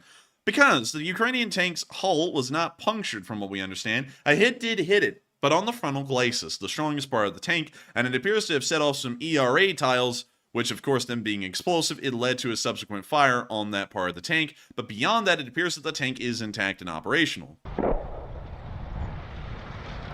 You see the Ukrainian soldier walking out of his outpost here.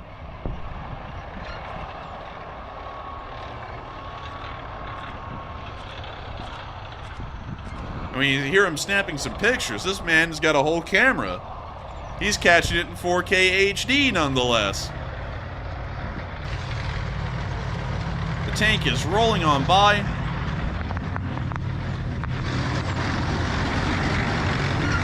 There we can see a fire on the side of the turret, but beyond that, the tank is intact, which is a good sign, and great to see that they are able to also roll it out of the field. Based on where their fire is, considering that all the hatches to the tank are closed, the chances that this fire will spread into the infantry compartment and set off the ammunition is incredibly low. It's probably a 2 to 2.5% chance if I just had to try and throw out a percentage. So this tank will most likely survive. We see it rolling on.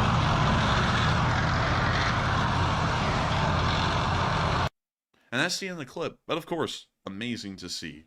Moving on from that, we're now going to be moving out of that area. The Ukrainians were able to move forward a little bit today towards the side of Bajania, but not a major amount and not really enough to get a frontline analysis out of. However, we did see that some partisans in Mariupol set fire to a depot that the Russians had been using to store some ammunition and also some soldat bled.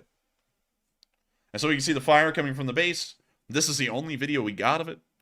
But good to know that the guerrillas are out there doing their thing.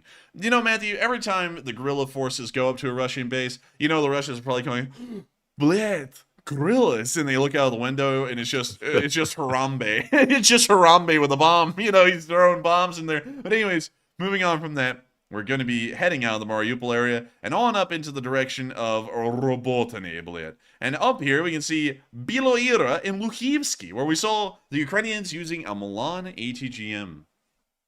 These are pretty neat. These are really neat to me, to be honest with y'all, because it's a French ATGM. And why is that cool? Well, because it's French.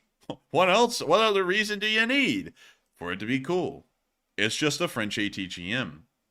But I like to see it. Moving on from that, and out of that area of the front, and moving towards Verbove, we got to see the Russians trying to stop the Ukrainian advance around the area of Verbove today, and I think y'all will be able to tell why this video is labeled the way it is. Now, Matthew, I know you're quite busy most of the time, moderating the chat and everything, but you have to watch this one in real time, because it is once-in-a-lifetime kind of video, if you get what I'm saying. Let's see what we got. Oh! Suka, bля! That was lucky. Stupid Russian, he threw his grenade at the freaking tree.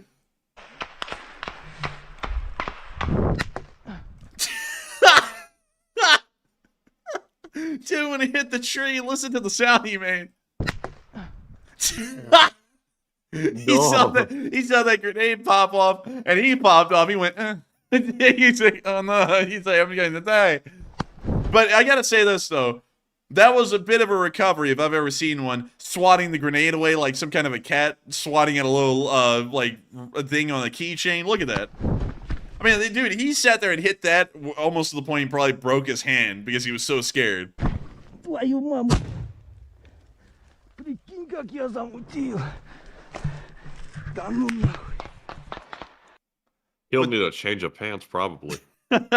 He's gonna need more than that. He's gonna need a change of uniform, dude. The whole thing just got plastered brown. They painted the uniform brown. But one more time, just for the books. Flat. Hide. Твою маму. Boom.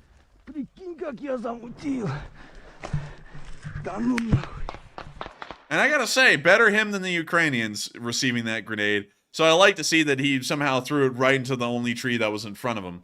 Moving on from that, out of that clip, we're now going to be moving a little bit behind the lines near Robotny, where we saw the Ukrainian sappers clearing out multiple mines. Of course, every Ukrainian unit has an intro now. It's actually kind of nice. Завершальні 500 метрів до Кам'янського мосту, де зазвичай відбувається ротація місії МАГАТЕ.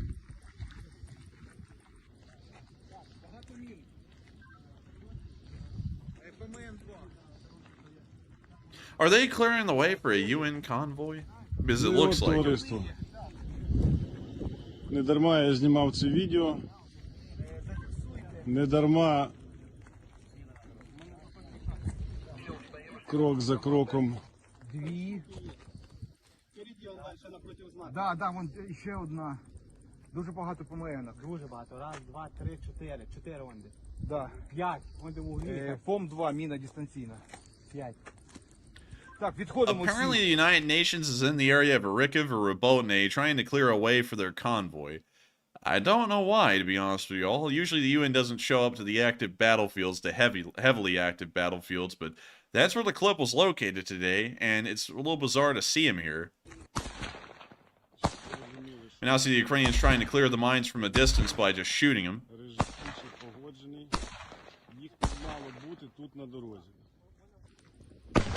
And we see him finally getting one. And another one. Так знешкоджуються міни. А оце дві машинки ООН. And someone just said that's the IAEA, and nope, it's the UN. It says it right there on the side of the car. It's UN. It's Kim Jong. Dude, hi, welcome to McDonald's. What would you like to order? UN? Sure thing. No way. По непідконтрольній Україні українській території приблизно 1,5 кілометра. Man, they're trying to go investigate some war crimes. UN? I think the UN's little trip stops here. They're not investigating nothing today. The bridge is down. So what was even the point? I don't really know what the point Man, of you trying not in, you out. That's good. I'm not gonna lie. Спереду сапери, трошки подаль автомобіль, я так розумію, які забезпечують безпеку, і трошки далі стоять їхні машини, які приїдуть за кілька хвилин для того, щоб забрати місію МАГАТЕ, яка зараз у нас за спиною буде чекати свою ротацію. Після того, як ми побачимо, наскільки безпечною є ділянка проходження з їхнього боку. Жодної детонації, що говорить про те, що Україна дотримується міжнародних стандартів і ділянка, яка призначена для обміну міжнародними не закидується мінами, чого не скажеш про росіян. 5 ПОМ-2. 5 мін ми сьогодні знешкоджили протягом останніх півгодини на останній ділянці в 100-150 метрів, яка межує з цим розваленим мостом. And that's the end of the clip. And very interesting to see that they're trying to clear a way for a UN convoy anywhere in the area. Also, some people are saying that the IAEA is a UN agency. We're going to have to look into that real quick because I'm pretty sure the IAEA has their own vehicles. But let me go check. IAEA convoy. And let me go to Google Images. And it does appear that the IAEA also uses UN vehicles as well. Let me go through and try and see if we can find anything identifying about the IAEA. No, but they use the UN flag and UN vehicles. So this may be the IAEA, maybe another unit in the United Nations using the convoy, but it may be the IAEA. It does appear that they also use UN vehicles as well. For some reason, though, I remember in the clips of them going to the Enidar nuclear power plant, they had their own specially specially made vehicles with their own markings on the side for IAEA. But anyways, with that, we're going to be moving on from that clip and all the way over to the area of Kamyansk, where we saw that the 108th Brigade was hitting Russian forces.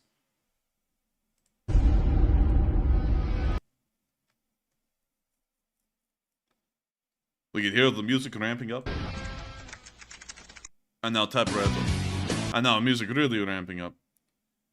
We can see something happening here. I don't know what the hell's going on.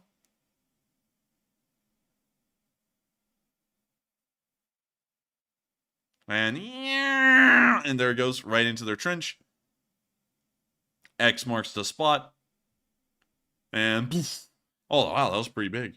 They got him. Hey! And there we go. Hey! Great work. Wonderful to see. And so with that, we're now going to be moving on from that little clip in the area of Kamyansk. Beyond that, not really a lot of frontline movements today, just massive battles, of course, but we're not seeing a lot of forward movement by the Ukrainian forces as of right now. Moving on from that area and down into Kherson, we also got to see that the Mista B, was destroyed by a HIMARS. What do you think about that, Mista B? Mr. S. And we hear a lullaby being sung. And now you can see Mr. B. And Mr. B is about to be Mr. Dead in a minute. I don't know why that sounded so tone deaf, man. I went Mr. Dead. It's like, what the hell happened to my voice? There goes the Ural. Or as we should call it, Pozhetkamas. You see the Russians wandering around to their artillery position. You know, they're just doing their thing. You know, it's a normal Russian day. And in a second, it'll be hit. We're waiting for the shell. Oh, there goes the HIMARS. Here comes the rocket. Damn. All right, they caught in a blockbuster on that one. I'm pretty sure the Mr. B's gone. Yep, the ammo's going up. That thing's done for. Hell, we can even see the Mr. B itself smoking from that hit. That's something we've never actually seen before. So that thing is done for sure.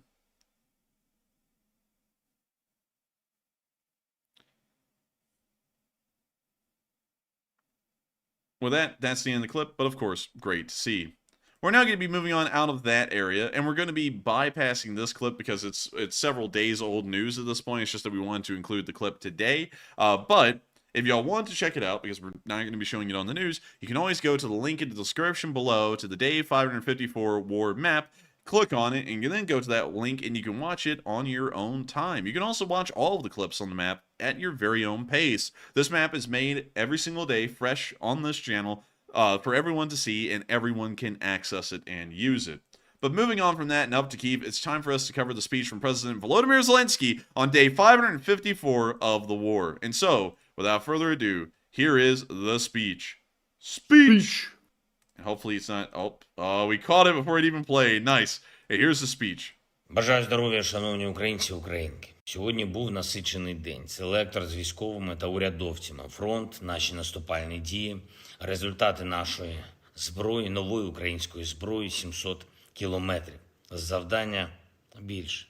Важлива новина для передової. Домовлено про поставку в Україну броньованих медеваків великої партії. Те, про що мені говорили воїни, коли ми відвідували бойові бригади. Міністерство оборони сьогодні відзвітувало. Як і завжди, на селекторах були звіти розвідки ГУР та зовнішньої розвідки щодо планів окупантів. Безнадійні у них плани. Провів нараду щодо наступного тижня наших міжнародних заходів. Будуть вагомі речі, вагомі перемовини для України. Ще одна нарада щодо завтрашнього дня. Вже буде 1 вересня, початок нового навчального року. Віце-прем'єр-міністр Федоров та міністр Лісовий разом зі своїми командами готують дуже позитивну новацію для наших школярів, для батьків, для вчителів. Те, що дійсно допомагатиме. Завтра представимо перші деталі. Привітав сьогодні Київську політехніку, 125 років університету. Було надзвичайно приємно та корисно поспілкуватися зі студентами, з викладачами. Що б не відбувалося, освіта завжди буде залишатись тим елементом, який дає силу. Силу людям і державі, який дає можливість розвиватися та ставати міцніше попри все.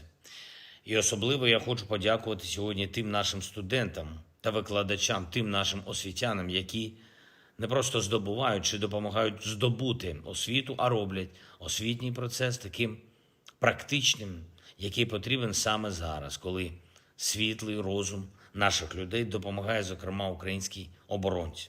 Хороші проекти є у наших студентів, сильні проекти. Мінстратегпрому є що реалізовувати. І окремо ще одна річ, провів зустріч із представниками компанії Biosystems. Світ дуже добре знає цю компанію, а наші воїни вже дуже добре знають зброю, яку виробляє ця компанія. Зокрема, артилерію Л-119 та М-3 бронетехніку CV-90 дуже потужно. Компанія починає працювати в Україні. Наша мета, щоб всю найкориснішу зброю для оборони можна було виробляти в Україні. І це буде.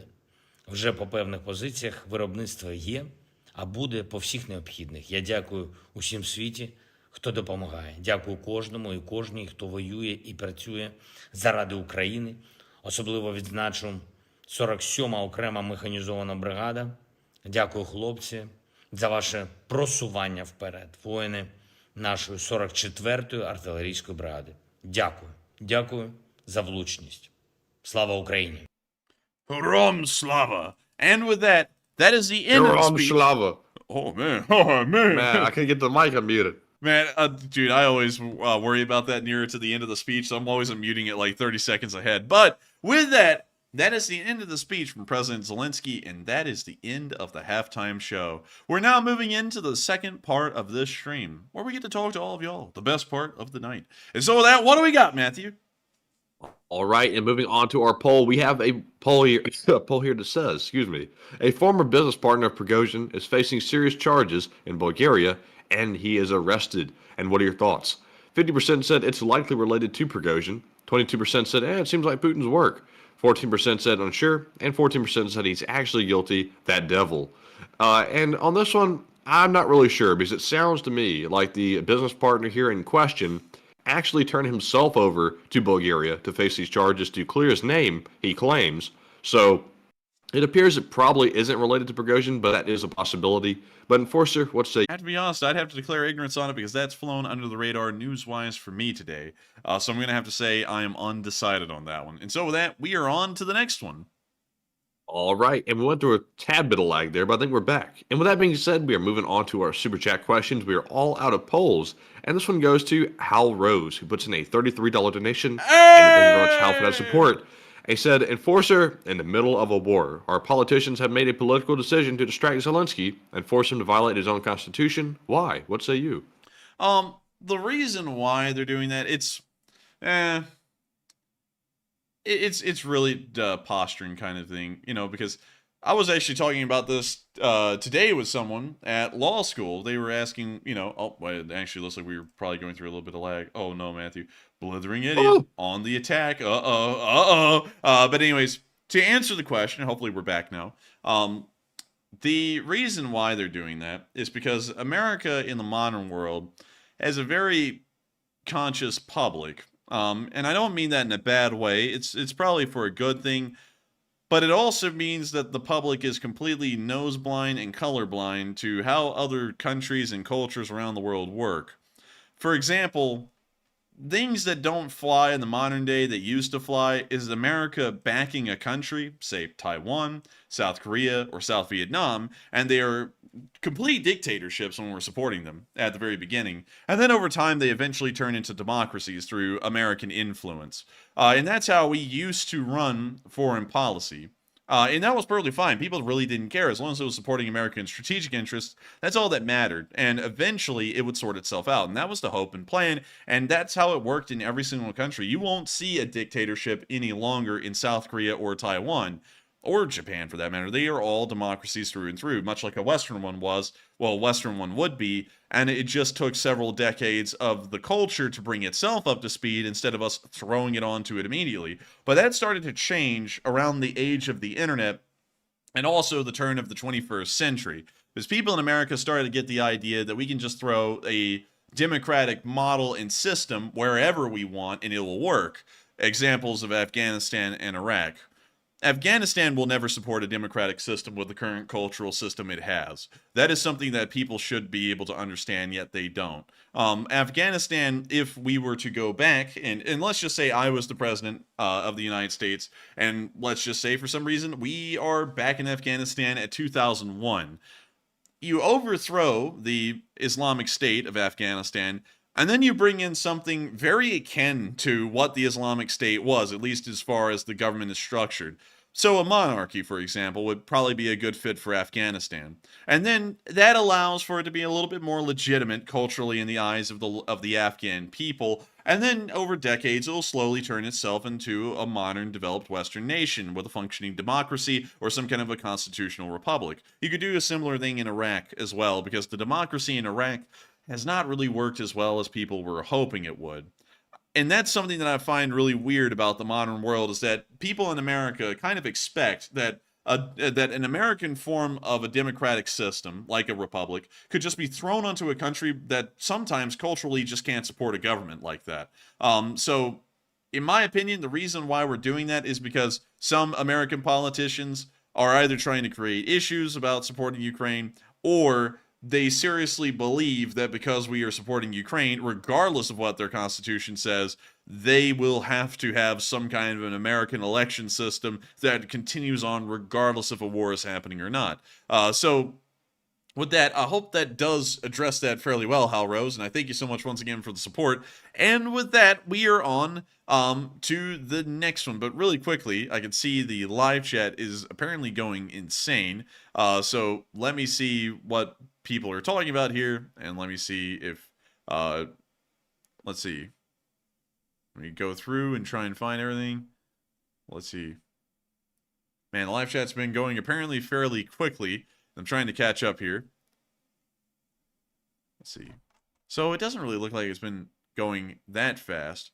But anyways, it appears that the chat is getting political. And while I'm trying to answer that question, I'm not trying to get political with the answer. I know that many people love to itch, and a lot of people believe that if they make a comment on something that people have heard 5 million times today, they will be changing the world. And I can promise y'all, the world will not change by a political comment. We do not do politics on this channel. The reason why I'm saying that is because that is largely how the modern American public thinks. And that's kind of how we've been conducting foreign diplomacy and nation building over the past 20 years, is just throw a democracy at someone and hope it works. So, you know, with that, I hope that does address that fairly well. And once again, have to remind everyone in the live chat that there is no politics. And also, I can see that apparently Matthew has been misunderstood. Democratic is not meant, two-dimensionally as the. That's not a party. Yeah, the Democratic Party. You see, the system of the United States is a democratic system. It's a democracy. So a democracy in practice, as in the operating system of a government, is called a democratic government. It's not the Democratic Party. And also, you can't spell democratic without rat, because there's always one in the system. That means there's corruption. That doesn't refer to a specific political party. I think only a handful of people misunderstood that, because I think everybody got it. Yeah, and then people immediately came in, oh, the politics, oh, and I don't think you'll understand. That's like saying it's a Republican system. Because the United States, if you want to go down the technical route, it is both a democratic system and a Republican system, which really makes the party naming in the United States also kind of odd, because both of them are kind of describing the United States form of government. Because it is a federal republic or a democratic republic, one or the other. In either name, it really works the same. But when we say something like it is a Republican government, we're not meaning a Republican Party government or a Democratic Party government. We're talking about the form of governance that exists in the United States, which is a democratic republic. And then taking those words and using them in the form of that's how the government functions, it becomes a democratic or a Republican form of a government system. So with that, I hope that addresses that fairly well, since some people misunderstood that and are now saying that the no diplomacy rule is over with. And also Jim Calamari says, we get it. No, you don't. I mean, I'm not saying that to you, but some people are not getting that in the live chat, so we have to go over it and try and address it time and time again and try and hammer it home that that's not what it means. And so with that, I hope that does address that fairly well. Don't mean to get rude with you, Jim Calamari, but when I see something blowing up in the live chat, which I'm sure you see, and then you put in all caps, we get it, I think you kind of get the point that it doesn't matter if you get it, it matters if the others are getting it, and that's what we're trying to get to. But with that, we are on to the next one.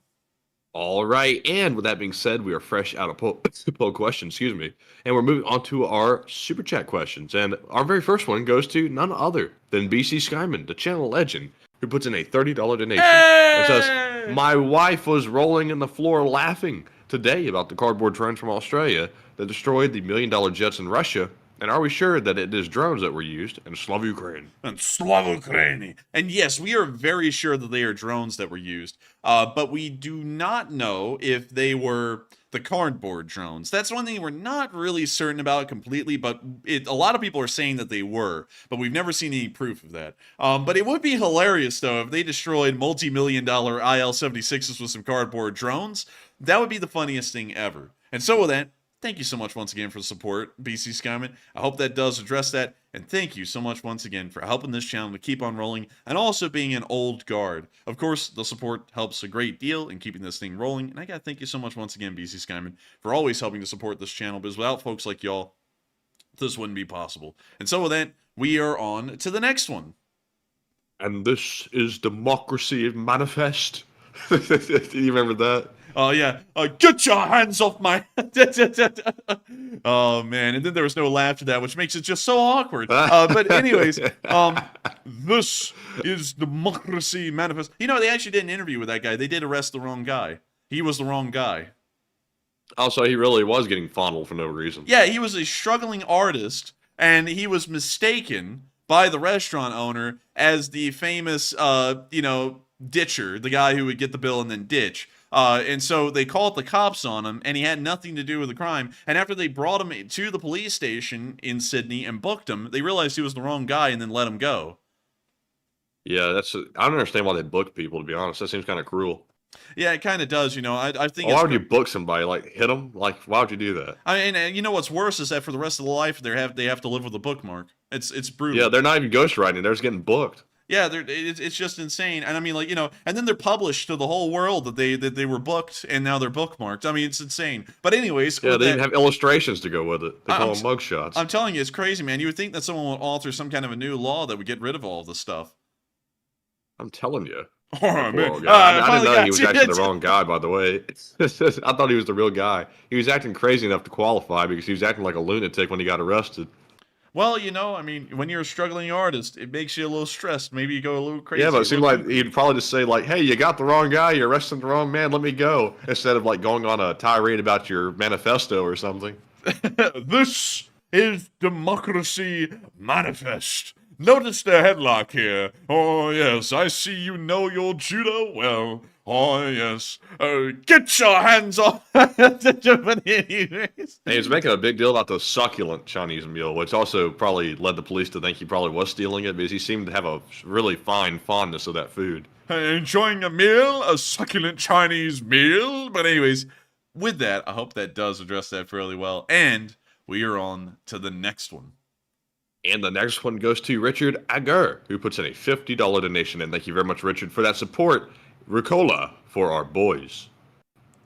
Damn, son. Wait a minute, that's the wrong one. Yeah, What the hell that's happened? Trister's. I was thinking that's not it. I was reading it and I was like, huh? I was like, so Richard Agar. Hold on a second. What the hell? Hold on just a second. Let's see here. What the hell has happened? Hold on. Okay, go ahead. I got to figure this out. All right, and Richard Agar has put in a $50 Australian super chat.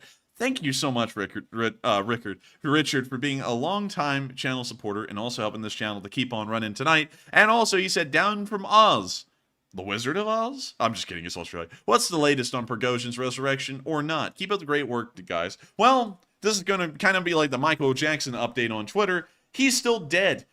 We understand that Prigozhin is dead. The video that came out the other day that a lot of people were touting to say that he was still alive and in Africa was false. That was actually a video made before he died, and it was never published until now. So apparently, he is dead as a doornail, and he actually is buried inside of Russia as of right now. So that's the information that we have. If we actually see that Prigozhin is alive somewhere, we'll let everyone know. But we're very certain, I would say 98% certain on my end, that he is in fact dead. And so with that, thank you so much once again for the support, Richard. I hope that does address that fairly well. And Barry Woodward just said, oh, Aussies can donate now? Nice.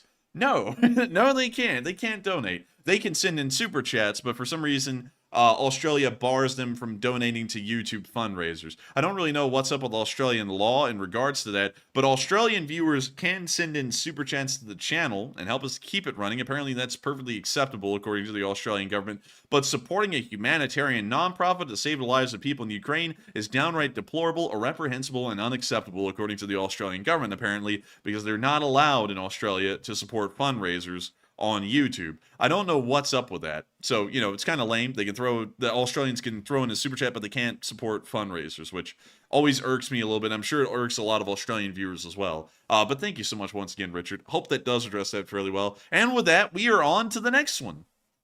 And this one goes to Danis1, who puts in a $25 donation and says monthly subscription. I agree, no one should demand Ukraine to run elections contrary to their constitution. Personally, though, I believe they should have elections for the fact it would piss Putler off.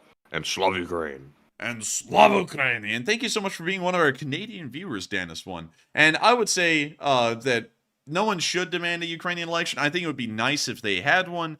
But then again, their constitution does prohibit it. So, you know, kind of being a stickler for the law, I would say that they should follow the law to the letter and make sure that they do not run an election, because technically that would be illegal according to what the Constitution outlines. But if they did have one, it probably would piss Prigozhin off a lot. But I also think that considering it's wartime, there is a very fair argument by the to be made by the Ukrainians, that there could be a lot of election interference and tampering that could be going on. So with that, I thank you so much once again for the support. I hope that does address that fairly well. And thank you so much once again for helping this channel to keep on running. And also, I know that y'all are probably hearing that my energy is starting to wind down as well right now, and I'm so sorry, Danis1, because I always want to sound hype and excited. But I'm not really feeling that hot either right now. I feel like I'm getting a bit of a headache and maybe getting the same thing Matthew's got. Hopefully that's not the case. I don't have time for that, so I'm just going to have to power on through it. But with that, thank you so much once again, and we are on to the next one. All right, and up next, we have a $20 super chat from Troy Wilson. And thank you very much, Troy, once again for that support. And he says he saw Prigozhin at Costco, LOL. And what was he doing in there? Trying to get a chicken bake or something? What was he trying to get a pizza from the food court? Шойгу! Это надо шаминатурсов, блядь! Oh, excuse me, Mr. Attendant. Can I please have a pizza? I want tempura shrimp, блядь! I want the freaking tempura shrimp, блядь! I honestly think, Troy Wilson, that you may have mistaken him. You see, Prigozhin is more of a Walmart guy. But still, thank you so much for the support. Oh, man. Well, you know, I mean, you know, oh, man. But still, thank you for the support, Troy. I hope that does address that fairly well. And thank you so much once again for helping this channel to keep on running. And with that, we are on to the next one. All right. I'm telling you what, Prigozhin, he do love those hot dogs, though, or he did. But anyways, moving on to our next one, we have a $20 donation from Michelle Esquera, who says, thank you for everything you do. And thank you as well. And thank you so much, Michelle Esquera, for thanking us for everything we do. And thank you so much for helping us to keep doing everything we do. Because if it wasn't for y'all's support, we wouldn't be able to keep doing this as a job. And, you know, isn't that crazy, guys, that people work for a job? Like, that's nuts. Like, I saw earlier in the stream when I was like, hey, you know, we keep this thing running because we care. Someone said, oh, you keep it running because it's your job. It's like, well, yeah, but I do it because I care. You know, it's like we could take days off, you know. We could be like everyone else on YouTube and just have an inconsistent streaming schedule where we just kind of show up like 2 days a week, 1 day, well, 1 week and then 4 days the next week, or not at all the next one after that. You know, but I'm pretty dedicated. Oh man, I gotta sell corn dogs at the fair. Oh man. But you know, we could be like that, you know, but I decide not to. I don't care if we get I don't care if we get a lot of support or not. Support helps us to run this, you know, so we're very thankful for that, and we thank everyone for it. But, you know, hell, there's some nights recently where we made really almost nothing. And, you know, considering that we have to, that we both have to get paid to do this, you know, because we have to divide it up, we were both hardly getting paid anything for about a week because of the crap that happened with the other guy and the lies he spread and everything. And so we kept it running anyways, because regardless to me, I don't care if we're actually, you know, getting supported greatly or little. I'm going to keep this thing running. So, you know, that's what we do. You know, it is a job though. But I still do this really just because of my commitment to it.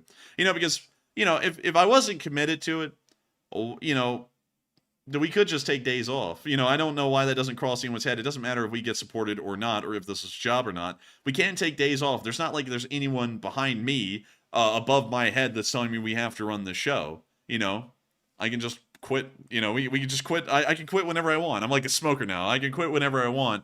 So it doesn't really make a lot of sense to make a comment like that. And so that's going to piss them off, and they'll be back over here trying to hack into the account again, like they did at the beginning of the stream. Man. Oh, man. The corn dogs aren't selling good enough. Oh, man. You know, he'll be doing another... What about those hot dogs, though? Watch, he'll be doing another expose saying, believe it or not, y'all, the super chats support them. Like, that's not known, you know. But anyways, with that, we are on to the next one. All right, and the next one goes to Marion Deemer, who puts in a $20 donation. And thank you very much, Marion, for the support. And Marion said, love you guys and the whole LSA, but I refuse to pay a billionaire for something that was free before he messed up Twitter. And hugs. And I have to admit, I don't like paying for Twitter either, like, if I'm being perfectly honest. The amount, though, is small, so it doesn't bother me that bad. But I did like Twitter when it was free, I have to admit. And also, I'd have to kind of agree. And also the whole branding change to X was a little goofy. I have to admit, I'm not really a big fan. But thank you for the support, and I completely understand where you're coming from, Marion. So don't think at all I'm gonna be like, oh, what do you mean? You know, like I completely get it at this point. Twitter is not what it used to be. And and usually I try and like keep comments on that kind of stuff neutral, but clearly it's going in a direction that's not as good as it once was, oddly enough. So with that, thank you so much once again for support. I hope that does address that fairly well. And also, Jim Calamari said, actually not Calamari, Jim Calari said, don't pay it. Well, we have to pay it, because if we don't pay it, there will be an enforcer poser that pops up out there that will start scamming folks, and no one will know who's the real one and who's the fake one. That's why we have to pay for verified, so that way people don't end up getting scammed on Twitter and then running over to us and going, I got scammed, screw you, and we didn't even have anything to do with it. So that's why we have to do the verified thing. But anyways, with that, hope that does address that fairly well. Thank you so much once again for support, Marion Deemer, and being a channel legend. And with that, we are on to the next one. And up next, we have a $25 super chat from Dion Yurchenko. And thank you very much, Dion, for that support. And they said, you guys do an awesome job, and you need to rest. We all need to rest. Please don't push yourselves. And thanks for what you do. And thanks for your resting, too. And we love you. And thank you for your support as well. And thank you, Dion Yurchenko. We love you, too. And thank you for saying we do an amazing job. It's always nice to hear comments. It's well, not just comments, compliments. And we do need to rest, but I feel an obligation to push it because I've been doing that the whole war. I don't mean to complain, but it's been tough sometimes. Like right now, really, it's tough to keep a stream rolling because we are tired, we're exhausted. But I still have a commitment to cover this news just for the fact of covering it over anything. So I kind of have a commitment mentally to push this and to just keep it going regardless of what's going on. But I completely understand. A lot of y'all are always concerned about us getting enough rest, and to be honest, we don't. But that's all in the premise of helping to keep attention on Ukraine and the brave folks who are fighting and dying over there to defend their nation, and also help out the folks behind the lines who need help as well. Of course, on Sunday fundraisers, which one is coming up right around the corner. And so with that, thank you so much once again for the support, Dion Yurchenko. I hope that does address that fairly well. And thank you so much once again for helping this channel to keep on running. And with that, we are on to the next one. All right. And the next one goes to Old Warrior, who puts in a $20 donation and says, Enforcer, have you any info on tonight's reports that Kadyrov is dead in a Ukrainian attack on his HQ? No, because we actually got a video today showing him asking for the sanctions to be lifted on his mini mall. So he's not dead. He's apparently in his little presidential palace in Grozny. But with that, I hope that does address that fairly well. And I thank you so much once again for the support. And with that, we are on to the next one. And we have one from Melissa Smith, who puts in a $10 donation. And thank you very much, Melissa, for that support. Bless you. For coffee or books, whatever y'all need. I'm just throwing a distance since we have the plague. Take a question. And thank you so much for the support. And thank you for helping this channel to keep on running. Plague is passing around. Hopefully I won't get it. I kind of feel like I'm trying to battle to not get it right now. But thank you so much once again for support. And we will make sure to get a live chat question.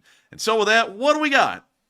All right, and our live chat question goes to J-Man, who says, what are your thoughts on land drones fulfilling tank role, AFV role, electronic warfare role, or anti-air? I would say that they would probably fit very well within that metric. Sadly, I couldn't really understand Matthew there because he was so nasally sounding. I couldn't understand the words. But I hope that addresses that the best I can. And also, some people are, oh man, are you addressing everything fairly well? Yes, because I don't know. It's better fairly well than fairly bad. I mean, yeah, come on. Yeah, it's better than fairly well. I'll tell you a little bit of a background there. Started saying fairly well a long time ago and say that after everything now. Because back in the day when we used to just say something and it was a statement, people would get all caught up and shit, on it. And, he acts like he knows everything. And I don't know everything, But for some reason, people want to act like when you just say a statement, you've got to be held to it, even if you, are not really sure on it. So back in the day, we started to add the phrase, take it with a grain of salt to the statements. Then people started complaining about that. So then we said, hope it addresses that fairly well. And then people still complain. I found out on the internet that people are better and usually complain about anything. So, regardless of what I say, we'll be damned for it by someone out there. But all I can say is at least I didn't show a phallus when I typed in Romania on Twitter. That's all I can say. Oh, Lord. Shots fired. Clip it. We got to give him content so that way he can get another 20,000 views and then go back to getting 10 every other stream. And with that, we are on to the next one. All right, and up next we have a $20 super chat from Richard once again, and thank you very much for the support. Once more, a 20 Australian. He said, I'd pay you guys before I pay our national media. And thank you. Thank you so much for that. That's the only way we keep running is when people pick the news over, us over the news. And so I've got to thank you so much for the support, Richard, and helping this channel to keep on running. And thank you for deciding to support us instead of supporting the news. By the way, y'all support the news when y'all watch them because they make a lot of cash off the ads. That's also why you notice that some other news companies are religious about the ad segments and they're incredibly long and you don't even get a lot of news. You just get a lot of ads. Fox. And so with that, thank you so much for the support and helping this channel to keep on running. I hope that does address that fairly well. And with that, we are on to the next one. And thank you so much once again. And the next one goes to Jason Carpenter, who puts in a 10. And says, for the Enforcer Matt emergency and Vic's cough drop fund. And great show, guys. And question for the chat, please. And I don't know what emergency is, but I have seen it before. And if it could help, then I might try it. But Enforcer, what say you?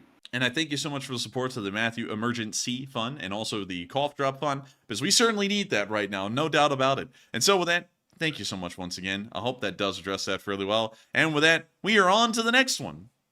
And the live chat question goes to Dead Crow, who says, how many targets destroyed by other systems were targeted by drones? Can you reread that one? Can you reread that one? Hello? Yeah, I'm sorry. I'm trying to I was over here having a fit. But Dead Crow says, how many targets destroyed by other systems targeted by drones? Unfortunately, we don't know. All we know is what's on the graph. And so with that, I hope that does address that fairly well. Thank you so much for the support. And with that, we are on to the next one. All right, I'm going to try to pull it together for the rest, but this thing is really starting to act up. We have a $10 super chat from from Joel Gibson, and thank you very much, Joel, for the support. He says, have you seen the new USMC missile trucks? Rough. Is this enough? And yes, good to be part of the LSAAF. Slav Ukraine. Meow.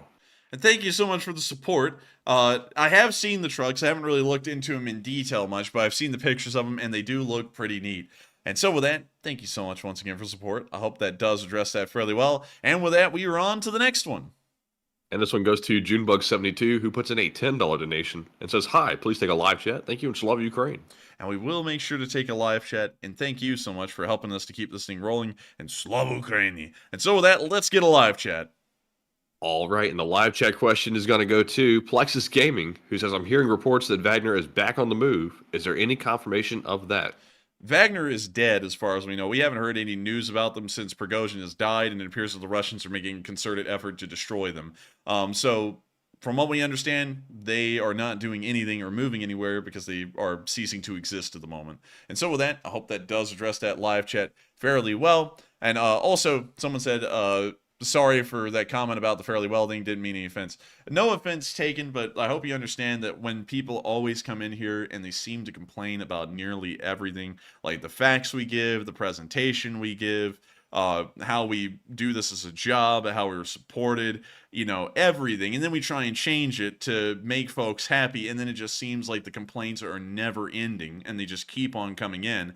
You've got to, I hope you understand, that eventually starts to wear on my nerves a little bit. Like it doesn't make me want to quit, but it does make me want to lash out when people say stuff like that, because it's like, hell, we're working nonstop around the clock now. I'm going 20 hours a day, and it seems as though no matter how much I work, people are always not going to be happy. And at this point, well, it's been like at this point for quite a while. I've gotten to the point where if people do not like the show, they do not have to be here. This is not McDonald's. Like this is not the corn dogs at the state fair, best way to put it. This is the Enforcer show. I put in a lot of effort into running this thing, and if people like it, they like it and they stay. If people don't like it, there are many other places to go rather than here. And that's how I run this channel at this point. It's like I'm running a show, and it's a thing we do, and if people like it, good. If you don't like it, you can go anywhere else. It's certainly not here because we won't have folks here for long on that. So not saying that to you, but that's kind of how we view it at this point. It's just annoying to hear people complain, considering how much time and effort we just put into just getting through a day at this point. But with that, we are on to the next one. And the next one goes to Danny Kennedy, who puts in a 10. And hello, Mr. Kennedy. He says, to the Fairly Well Fund, love what you guys do. Rock on and take a question. Here I'm Slava.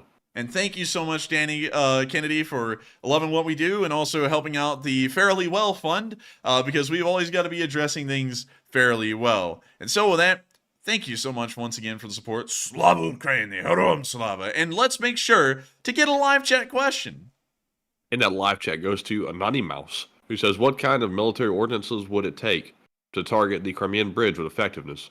Most likely a Sea Baby, an underwater drone torpedo, or a larger missile like a Hram or a Grim. Maybe a couple of them to be able to knock out the Kerch Bridge completely.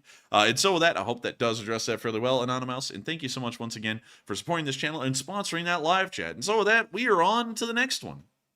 And up next, we have a $10 super chat from Blue Flame 777. And thank you very much for the support as well. They said, strep, stomach flu, severe. I just got over those about 2 weeks ago. And right as I thought I was getting well, then the bad stuff hit, the bug. Still dragging arse. By the way, ditto. I heart the effort you gents put into this.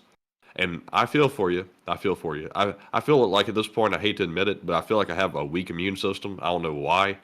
Because I eat well and all that good stuff, and it seems like I catch everything.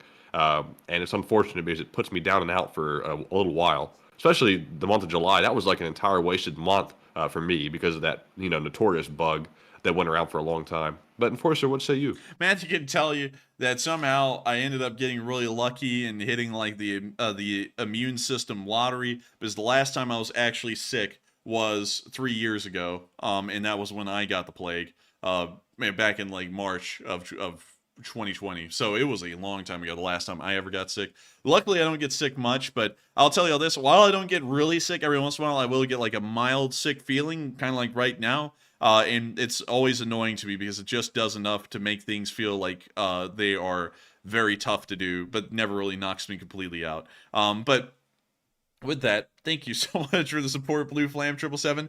And also, it is tough. Matthew went through it. It was very tough for him back in July. As you all know, we actually had to cancel streams because it got that bad. But with that, thank you so much once again. I hope that does address that further well. And with that, we are on to the next one. All right, and the next one goes to Hal Rose, who puts in another $10 donation and says, Enforcer Matt, I apologize for breaking your no politics rule, but you sort of started it.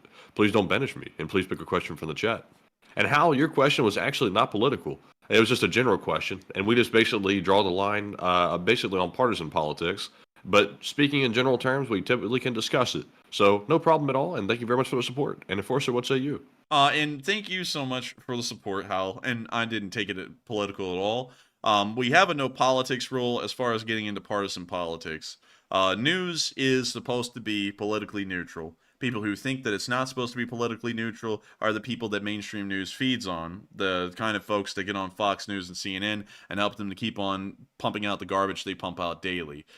So I don't get into partisan politics. I don't think it's really my spot to try and get on a pedestal and tell y'all what to think or not. Most of y'all are pretty cemented into what y'all think anyways, so why the hell am I trying to tell y'all something, and why the hell am I acting like my thoughts are going to be original? There's only so many thoughts you can have out there on politics, and most of them you probably heard a million times, so what the hell's the point of saying them again? That's kind of my view on it. So beyond that, we don't get into politics. Like, if you ask something like, why in the world are some U.S. politicians saying that we do this with Ukraine, it's not really a partisan take. It's just explaining why they have a premise or a thought on what they're doing. It's not saying it's a bad thought or a good thought. It's just saying what it is. And then, of course, as far as Ukraine having an election in the war, there is a constitutional statute that says that they can hold an election at this point. And so they can. It's just what it is. So, that's in response to what these folks are wanting. It wouldn't work in Ukraine because the law doesn't support it. And so with that, I hope that does address it fairly well, but no offense taken, Hal. And no, you're not going to be shadow banned. You're an old guard. You've been around forever. And so thank you so much once again for the support and helping this thing to keep on rolling. And with that, we will make sure to get a live chat. All right, and moving on to our live chat question here while I grab one thing from the chat. There we go. The live chat question is going to go to Michael B., who says, who is Zelensky's running against? We don't really know. I don't even know if anybody's running for president at this point in Ukraine. So right now it's just Zelensky. And so with that, I hope that does address that fairly well. And with that, we are on to the next one. All right, and real quick, I want to address something. I saw Nobody, which is a very fitting name, say profiting off war on YouTube, LOL. And, that is such a silly argument, and I have to address it for just a second, because literally everyone makes that argument. Any news organization is technically profiting off of war, strife, and everything else, but you still have to get the news because you still have to know what's going on. So, obviously, if you're running a business, you have to make money to keep it going because there are operating costs. So, typical Russian bot BS, and goodbye to you. Gee, think about moving. Think about all those assholes, Matthew, around the world that join militaries and get paid to kill people. What sick folks, like, man. It's like sometimes things have to be done. Man, that's sick to think that sometimes you have to get paid to do a job. That's insane to me. Like, hell, I think people at soup kitchens, hell, they ought to be able to just materialize the soup cans and also their free time. Like, I think they ought to be able to do that. There ought to be no pay involved for anyone anywhere. Like, why the hell do you think, being the sick bastard you are, that you can force people to pay you to repair their car? I'm guessing you're a car mechanic or something. I don't know. But these people have got jobs, dang it. They can't be sitting there and having you prey upon their need to go to work, and they have to have a running car for that. That's just despicable. That's just sickening to think that you're preying on people like that. So, that's just the grossest thing. I think you need a firing squad, honestly. I'm just kidding. I don't mean that literally, but anyways. That's a joke. That's a joke. For legal reasons, that's a joke, and it is. But It's the stupidest thing I've heard. And also, one other stupid thing, by the way, is the YouTubers who want to go on a pedestal out there and go, oh, and y'all know who we're talking about because we're doing the voice, but oh man, they're profiting off of war. It's like, what the hell are the memberships on that guy's channel and the super chats about? Because I'm pretty sure he just bought a new computer, and unless if he's giving everything he has to Ukraine, and he isn't, because he also lives in an apartment with furniture and also does things like free trips. Well, not free trips. Those actually trips paid by his viewers. I don't really know how in the world he's acting like he's doing this for free, because he's clearly not. And also, what happened to those 1099s, by the way? Yeah, what happened to that? You know, what happened to those? It was a huge push for us to release our 1099s until we asked, well, what about his? And it's private information. Yeah, that's because it is private information, and he would show clearly to everyone he's making, based off of the one time I saw his dashboard, which showed he made about $8,000 in a month. He'd be making about $90,000 a year right now, which tells me, gee, sounds like he's also making money off the war because it's a job. You know, I'm not gonna knock anyone for making money doing this because it is a job. You know, most people work on this. Well, I do, like it's a full-time job and plus some. So, you know. And the silly part is he proved my point by not releasing them because it isn't anybody's information, or nobody needs to know it except for the person actually doing it, because that's private information. And the fact he would not release it and got so upset proved my point exactly. And he's a hypocrite. And here's another thing to remember about the YouTube channel. When you want to support this channel, it's not about, oh, you know, how much are they making? No. But the whole premise of the super chats is, how much do you find this channel to be worth to you? You know, like $20 a week, you know, $20 a month. I don't know. Like, that answer's up to you. But that's really all that concerns a viewer is, how much do you personally find this channel to be worth if you want to support it at all. I don't know why in the world this guy also wants to make a concerted push to act like, oh, look, you know, I'm going to lie about the numbers. Oh, look, oh my God, look at that. Because he also makes, like, hell, compared to us, you know, after we, you know, pay both of us, this guy makes a killing. But anyways, with that, I hope that does address that fairly well. And we are on to the next one.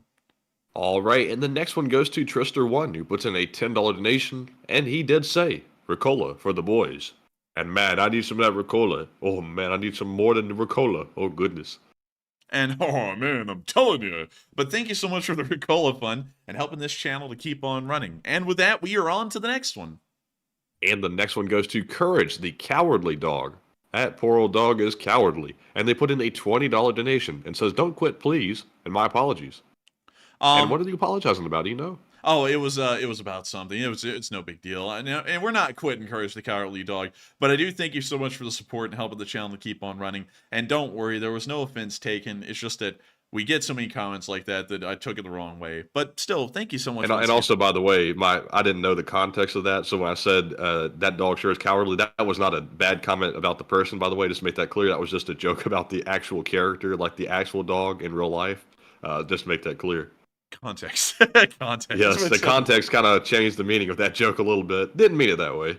And also, thank you so much for the support, Courage the Cowardly Dog. And don't worry, there was no offense taken. You don't even need to apologize. And so with that, thank you so much once again. I hope that does address that fairly well. And with that, we are on to the next one. All right. And that was really unfortunate context, I got to say. But anyways, up next, we have a $10 donation from Blue Flam 777. And thank you very much for that support as well. They said, breathe deep. LSA, clear your mind of all thoughts. And LSA, know that your work is appreciated and well received. And the bots will always be bots, but F them. And thank you so much for the words of encouragement and support right there. And the bots will be bots, F them. But, you know, it always takes another context when it's some person out there who makes it their damn career to, you know, try and harass us at this point. And what's so stupid is that they do the stupid crap of, you know, like a 3-year-old kid where they hit you, and when you hit them back, they go, stop hitting me, he hit me first. You know, it's like, no, you ran your mouth first. That's why we say this stuff. And then he doesn't stop either, so it gives us no incentive to ever quit talking about this guy. But no, we're not going to mention him. You know, we're not going to give the guy the credit, because that's the whole thing he wants. You know, he sat there and was so freaking you know, just tired of it, apparently, tired of getting himself blasted away, that he sends an email going, I want this to stop, and then he doesn't actually want it to stop, because then he never actually responds to an agreement or a deal or anything. So, you know, I'm going to keep talking about the guy. Screw him. He's an asshole. But with that, hope that does address that fairly well. Screw the bots too. And with that, we are on to the next one. All right, and up next, we have a $20 super chat once more from Troy Wilson. And thank you very much, Troy, for the support. He said, don't worry, guys. Kill the bots. Long live LSA. And thank you so much for the support, Troy. We will get the bots, and long live the Lee Spring Army. And thank you so much once again for helping this channel to keep on running. And you've supported us massively tonight. And I got to thank you so much for that, Troy Wilson. Moving on from that and moving on to something in the live chat. Someone said, you guys go back and forth, just ignore it and it'll go away. No, it won't. It won't. We've ignored it indefinitely until this guy brings it up again. We ignored it one time for an entire month and a half, and then we just get brought up back out of the blue because his viewership was suffering, and that's one way for him to pump up viewership. This guy is never going to drop it because he's psychotic. So, like, I get where you're coming from. It's a good idea. It's a good premise. We've tried that before, but it doesn't work. I can tell you that. And so with that, we are on to the next one. And the next one goes to Richard once again, who puts in a $10 donation and said, everyone's different, but I've learned over the years, when I feel a bug and illness coming on, rest and rest up front, and do not delay. More often than not, it passes quickly. And man, I wish I had the time to rest. Oh, I'm telling you. Oh, man. But sadly, these days, time is limited, and I only get about 5 hours of sleep a night. That's probably the reason why I'm getting sick. But, Enforcer, what say you? And I thank you so much for the support, and time is precious. It's something that we don't really have much of anymore, and that's probably why my patience is just worn thin tonight, and I'm just laying it out there for the real way here in the question segment. But thank you so much once again for support. Hope that does address that fairly well. And I was just called, it does work. It's just said it does work. It's called maturity. We've tried so many times to be mature. That's what we thought. Yeah, you know, like, if you want to see how mature we've been, look at all the times we've extended an olive branch for this guy to end it, and watch how many times he went onto Twitter and pissed on our offers. We've been as mature as possible in this entire thing. That's why we didn't get into a YouTube drama spat with a guy and cuss him out. Instead, we just sent him a cease and desist letter and then a lawsuit after that. You know, if the guy wanted to be mature, he would have actually listened to a cease and desist letter, which was the most professional and polite way we could say, hey, stop your crap or else there will be consequences. And there are consequences to bad actions. That's part of being mature, is accepting that sometimes bad things happen to people who do bad things. But with that, hope that does address that fairly well. We are on to the next one. And also, Chili's Bees said, these poor guys sound really sick tonight. Who are they upset about? I'm not actually upset about anything. I'm just actually sick, so that's why I sound that way. But anyways, moving on to our next one here, we have a 20 from Jabba, and thank you very much for the support. And he said, I know how to end the war. Put 300,000 bottles of vodka in Rostov, and the Russians will leave Ukraine. And they might leave for that.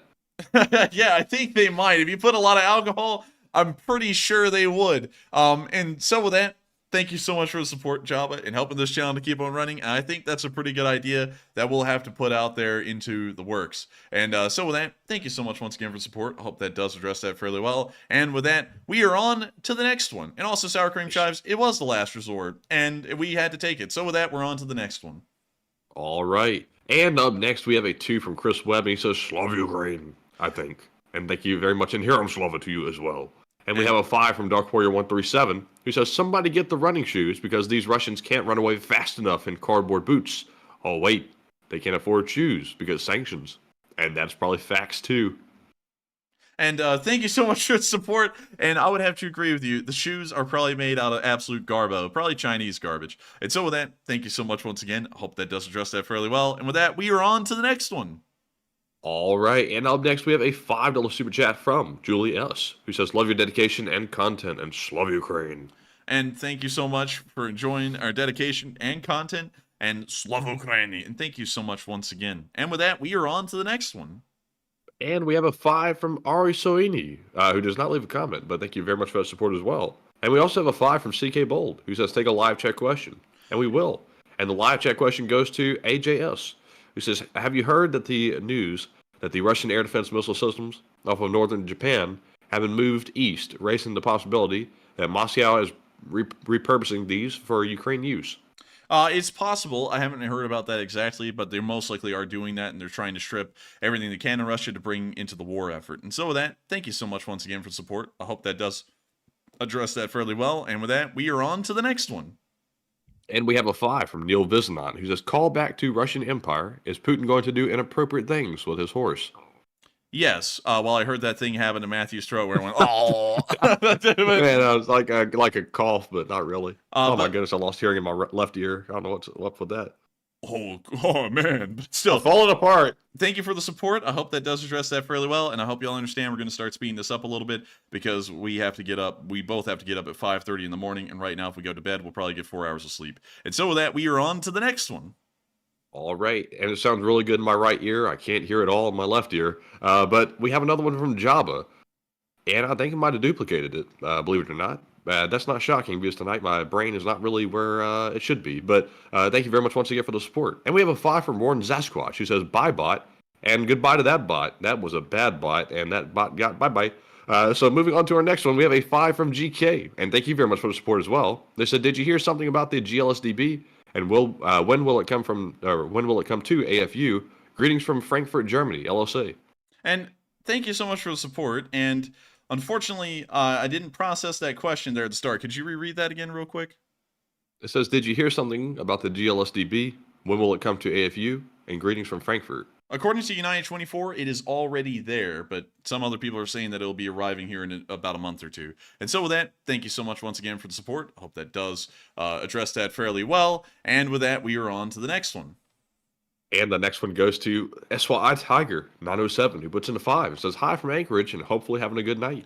And thank you so much, SYI Tiger. And we are having a pretty good night. Beyond feeling a little crappy, we're having a pretty good night so far. And so with that, thank you so much once again for support. Hope that does address that fairly well. And also really quickly, Mandy, really quickly to address this again. Someone said, cease and desist is not ignoring it. That's adding fuel to the fire. No. What it was adding fuel to the fire was us doing our own thing. And then this guy wants to call out a thumbnail that we made for no reason. He's becoming a content cop only on us and no one else. And then wanting to call our fundraisers scams. That's what I find personal offense with. Nothing else beyond that. You can have whatever opinion you want about this channel and you get hated up and down, but when you sit there and you publish a written statement calling our fundraiser scams that are run through YouTube Give and can't physically ever even be a scam, that's where I draw the line and a cease and desist is sent. If the guy didn't like the channel, hey, that's fine. That's his opinion. People are entitled to that. But when you start trying to lie about where fundraiser funds are going to try and cause damage to our reputation and what this channel does, that's where I draw the line, 100%. And I think it's perfectly acceptable to send people cease and desist and lawsuits for straight up lying about something that is that severe. Because what that guy said is that we are James Vasquez is pretty much what I equate that to. And we are certainly nowhere close to being a James Vasquez. And so with that, I hope that does address that fairly well. And we are on to the next one. And up next, we have a 2 from Boss Sabasa once again. And he said, my super chat is not coming through. And it did, boss. It actually came through twice now. And thank you very much for the support. And I'm glad it started working. And we also have a 2 from Margaret Hemsley, who says, you're the best. Live chat question, please. And thank you so much for the support. And we will get a live chat. All right. And the live chat question goes to, let's see, Dale Alaticus. He says, how well does the cardboard drones hold up with the rain and the snow? I wouldn't know. It may be some kind of a wax-coated cardboard, so it may actually hold up fairly well, but we don't really know until we see it in rain or snow, so at the moment, we're not entirely sure. And so with that, thank you so much once again for support. Hope that does address that fairly well, and we are on to the next one. And the next one is a 35 from Positively Hilarious, and thank you very much for that support, Positively, and also being a longtime channel viewer, by the way. They said, from Brazil to you both, and you guys are the best, and funk the rest. And saw a sad little man complain and try to get sympathy. So keep your chins up and keep up the hard work. And Slav Ukraine. And I have to say, it is annoying, but at this point, it's kind of like a gnat. It's annoying enough where you just kind of swat it away, but that's about it. Enforcer, what say you? And thank you so much for the support, Positively Hilarious. It's like Matthew said, it's annoying. But when you feel crappy and then you see people come in and do that crap in the live chat, you just want to sit there and, like, honestly, we're actually being fairly light on it right now. Most times, I just want to railroad this person into the ground. Because they're more than happy to run their mouths and do all kinds of stupid crap like that. And then they always go, look, he's hitting me after he does crap like mention us on Twitter or mention us in a YouTube video. And then we respond to it and then he wants to act like he's the victim. It's that typical bull crap that cheap losers like him do. And he's a loser. I mean, like, the guy gets out of the army. He doesn't even use his GI Bill. Like, what the hell is he doing? He can go to college for free and really get any job he wants at this point. He can go pick up a trade or something. No. He doesn't, and then he wants to sit there and crap on us for going to law school. It's like, hey, at least we're being productive with our lives. You know, we could just be like you, hanging out in an apartment under an airport. You know, but anyways, with that, thank you for the support. I hope that does address that fairly well. And I don't mean to be laying it out there too rudely tonight or too mean, but I'm honestly, man, I'm worn out. So with that, thank you so much once again. I hope that does address that fairly well. And with that, we are on to the next one. And the next one goes to Carlo Matola, who puts in a 2. It says too many Ukrainians can't vote to hold elections. And that's true, and a lot of them are also refugees overseas. And so with that, thank you so much once again for support. Hope that does address that fairly well. And with that, we are on to the next one. And this one goes to Osorin, who puts in a 2. It says, what happens if Russia rig Ukrainian election? Well, that would be pretty bad, and that's something that actually could happen, and that's probably why the Ukrainians have a clause in their constitution saying they can't hold elections during wartime. And so with that, thank you for the support. I hope that does address that further well. And with that, we are on to the next one. All right, and up next, we are moving on to our live chat questions. And up first, we have the Morse code decoders of the stream. We have Cliff Simonson, Mark Hodges, Earl Bernew, Paul Schultz, and Tightlines LSO. They said Morse code says, can we get them damn Russians off that map? I don't know what to put here. Slav Ukraine. And that's the sound of money. Y'all got that dead on the nail. And I got to congratulate y'all for that because that's the 554th day that y'all have done that. And so with that, we're going to be answering only 2 live chat questions due to massive time constraints. And we're going to be rounding out tonight's stream. And so we are on to the second to last question of the night. All right. And this one goes to Wondering, who says, will Russian oligarchs start wondering how long is it until they are at least trusted by Putin? Who will be next in the purge? I've got to be honest with you. That's a pretty big question. We don't know who's next. Most of the oligarchs are in the inner circle. That's why they're still there. So with that, I hope that addresses that somewhat fairly well. And with that, we are on to the final question of the night. And so with that, who is the lucky last person who threw in the lucky last question of the night? And that viewer is You're Taking My Life. And that is very dramatic username. And he said, is there a ammo storage there at the airport? And maybe that's why they're after now, LOL. Maybe that's what they are going after. That may be why they're attacking it again.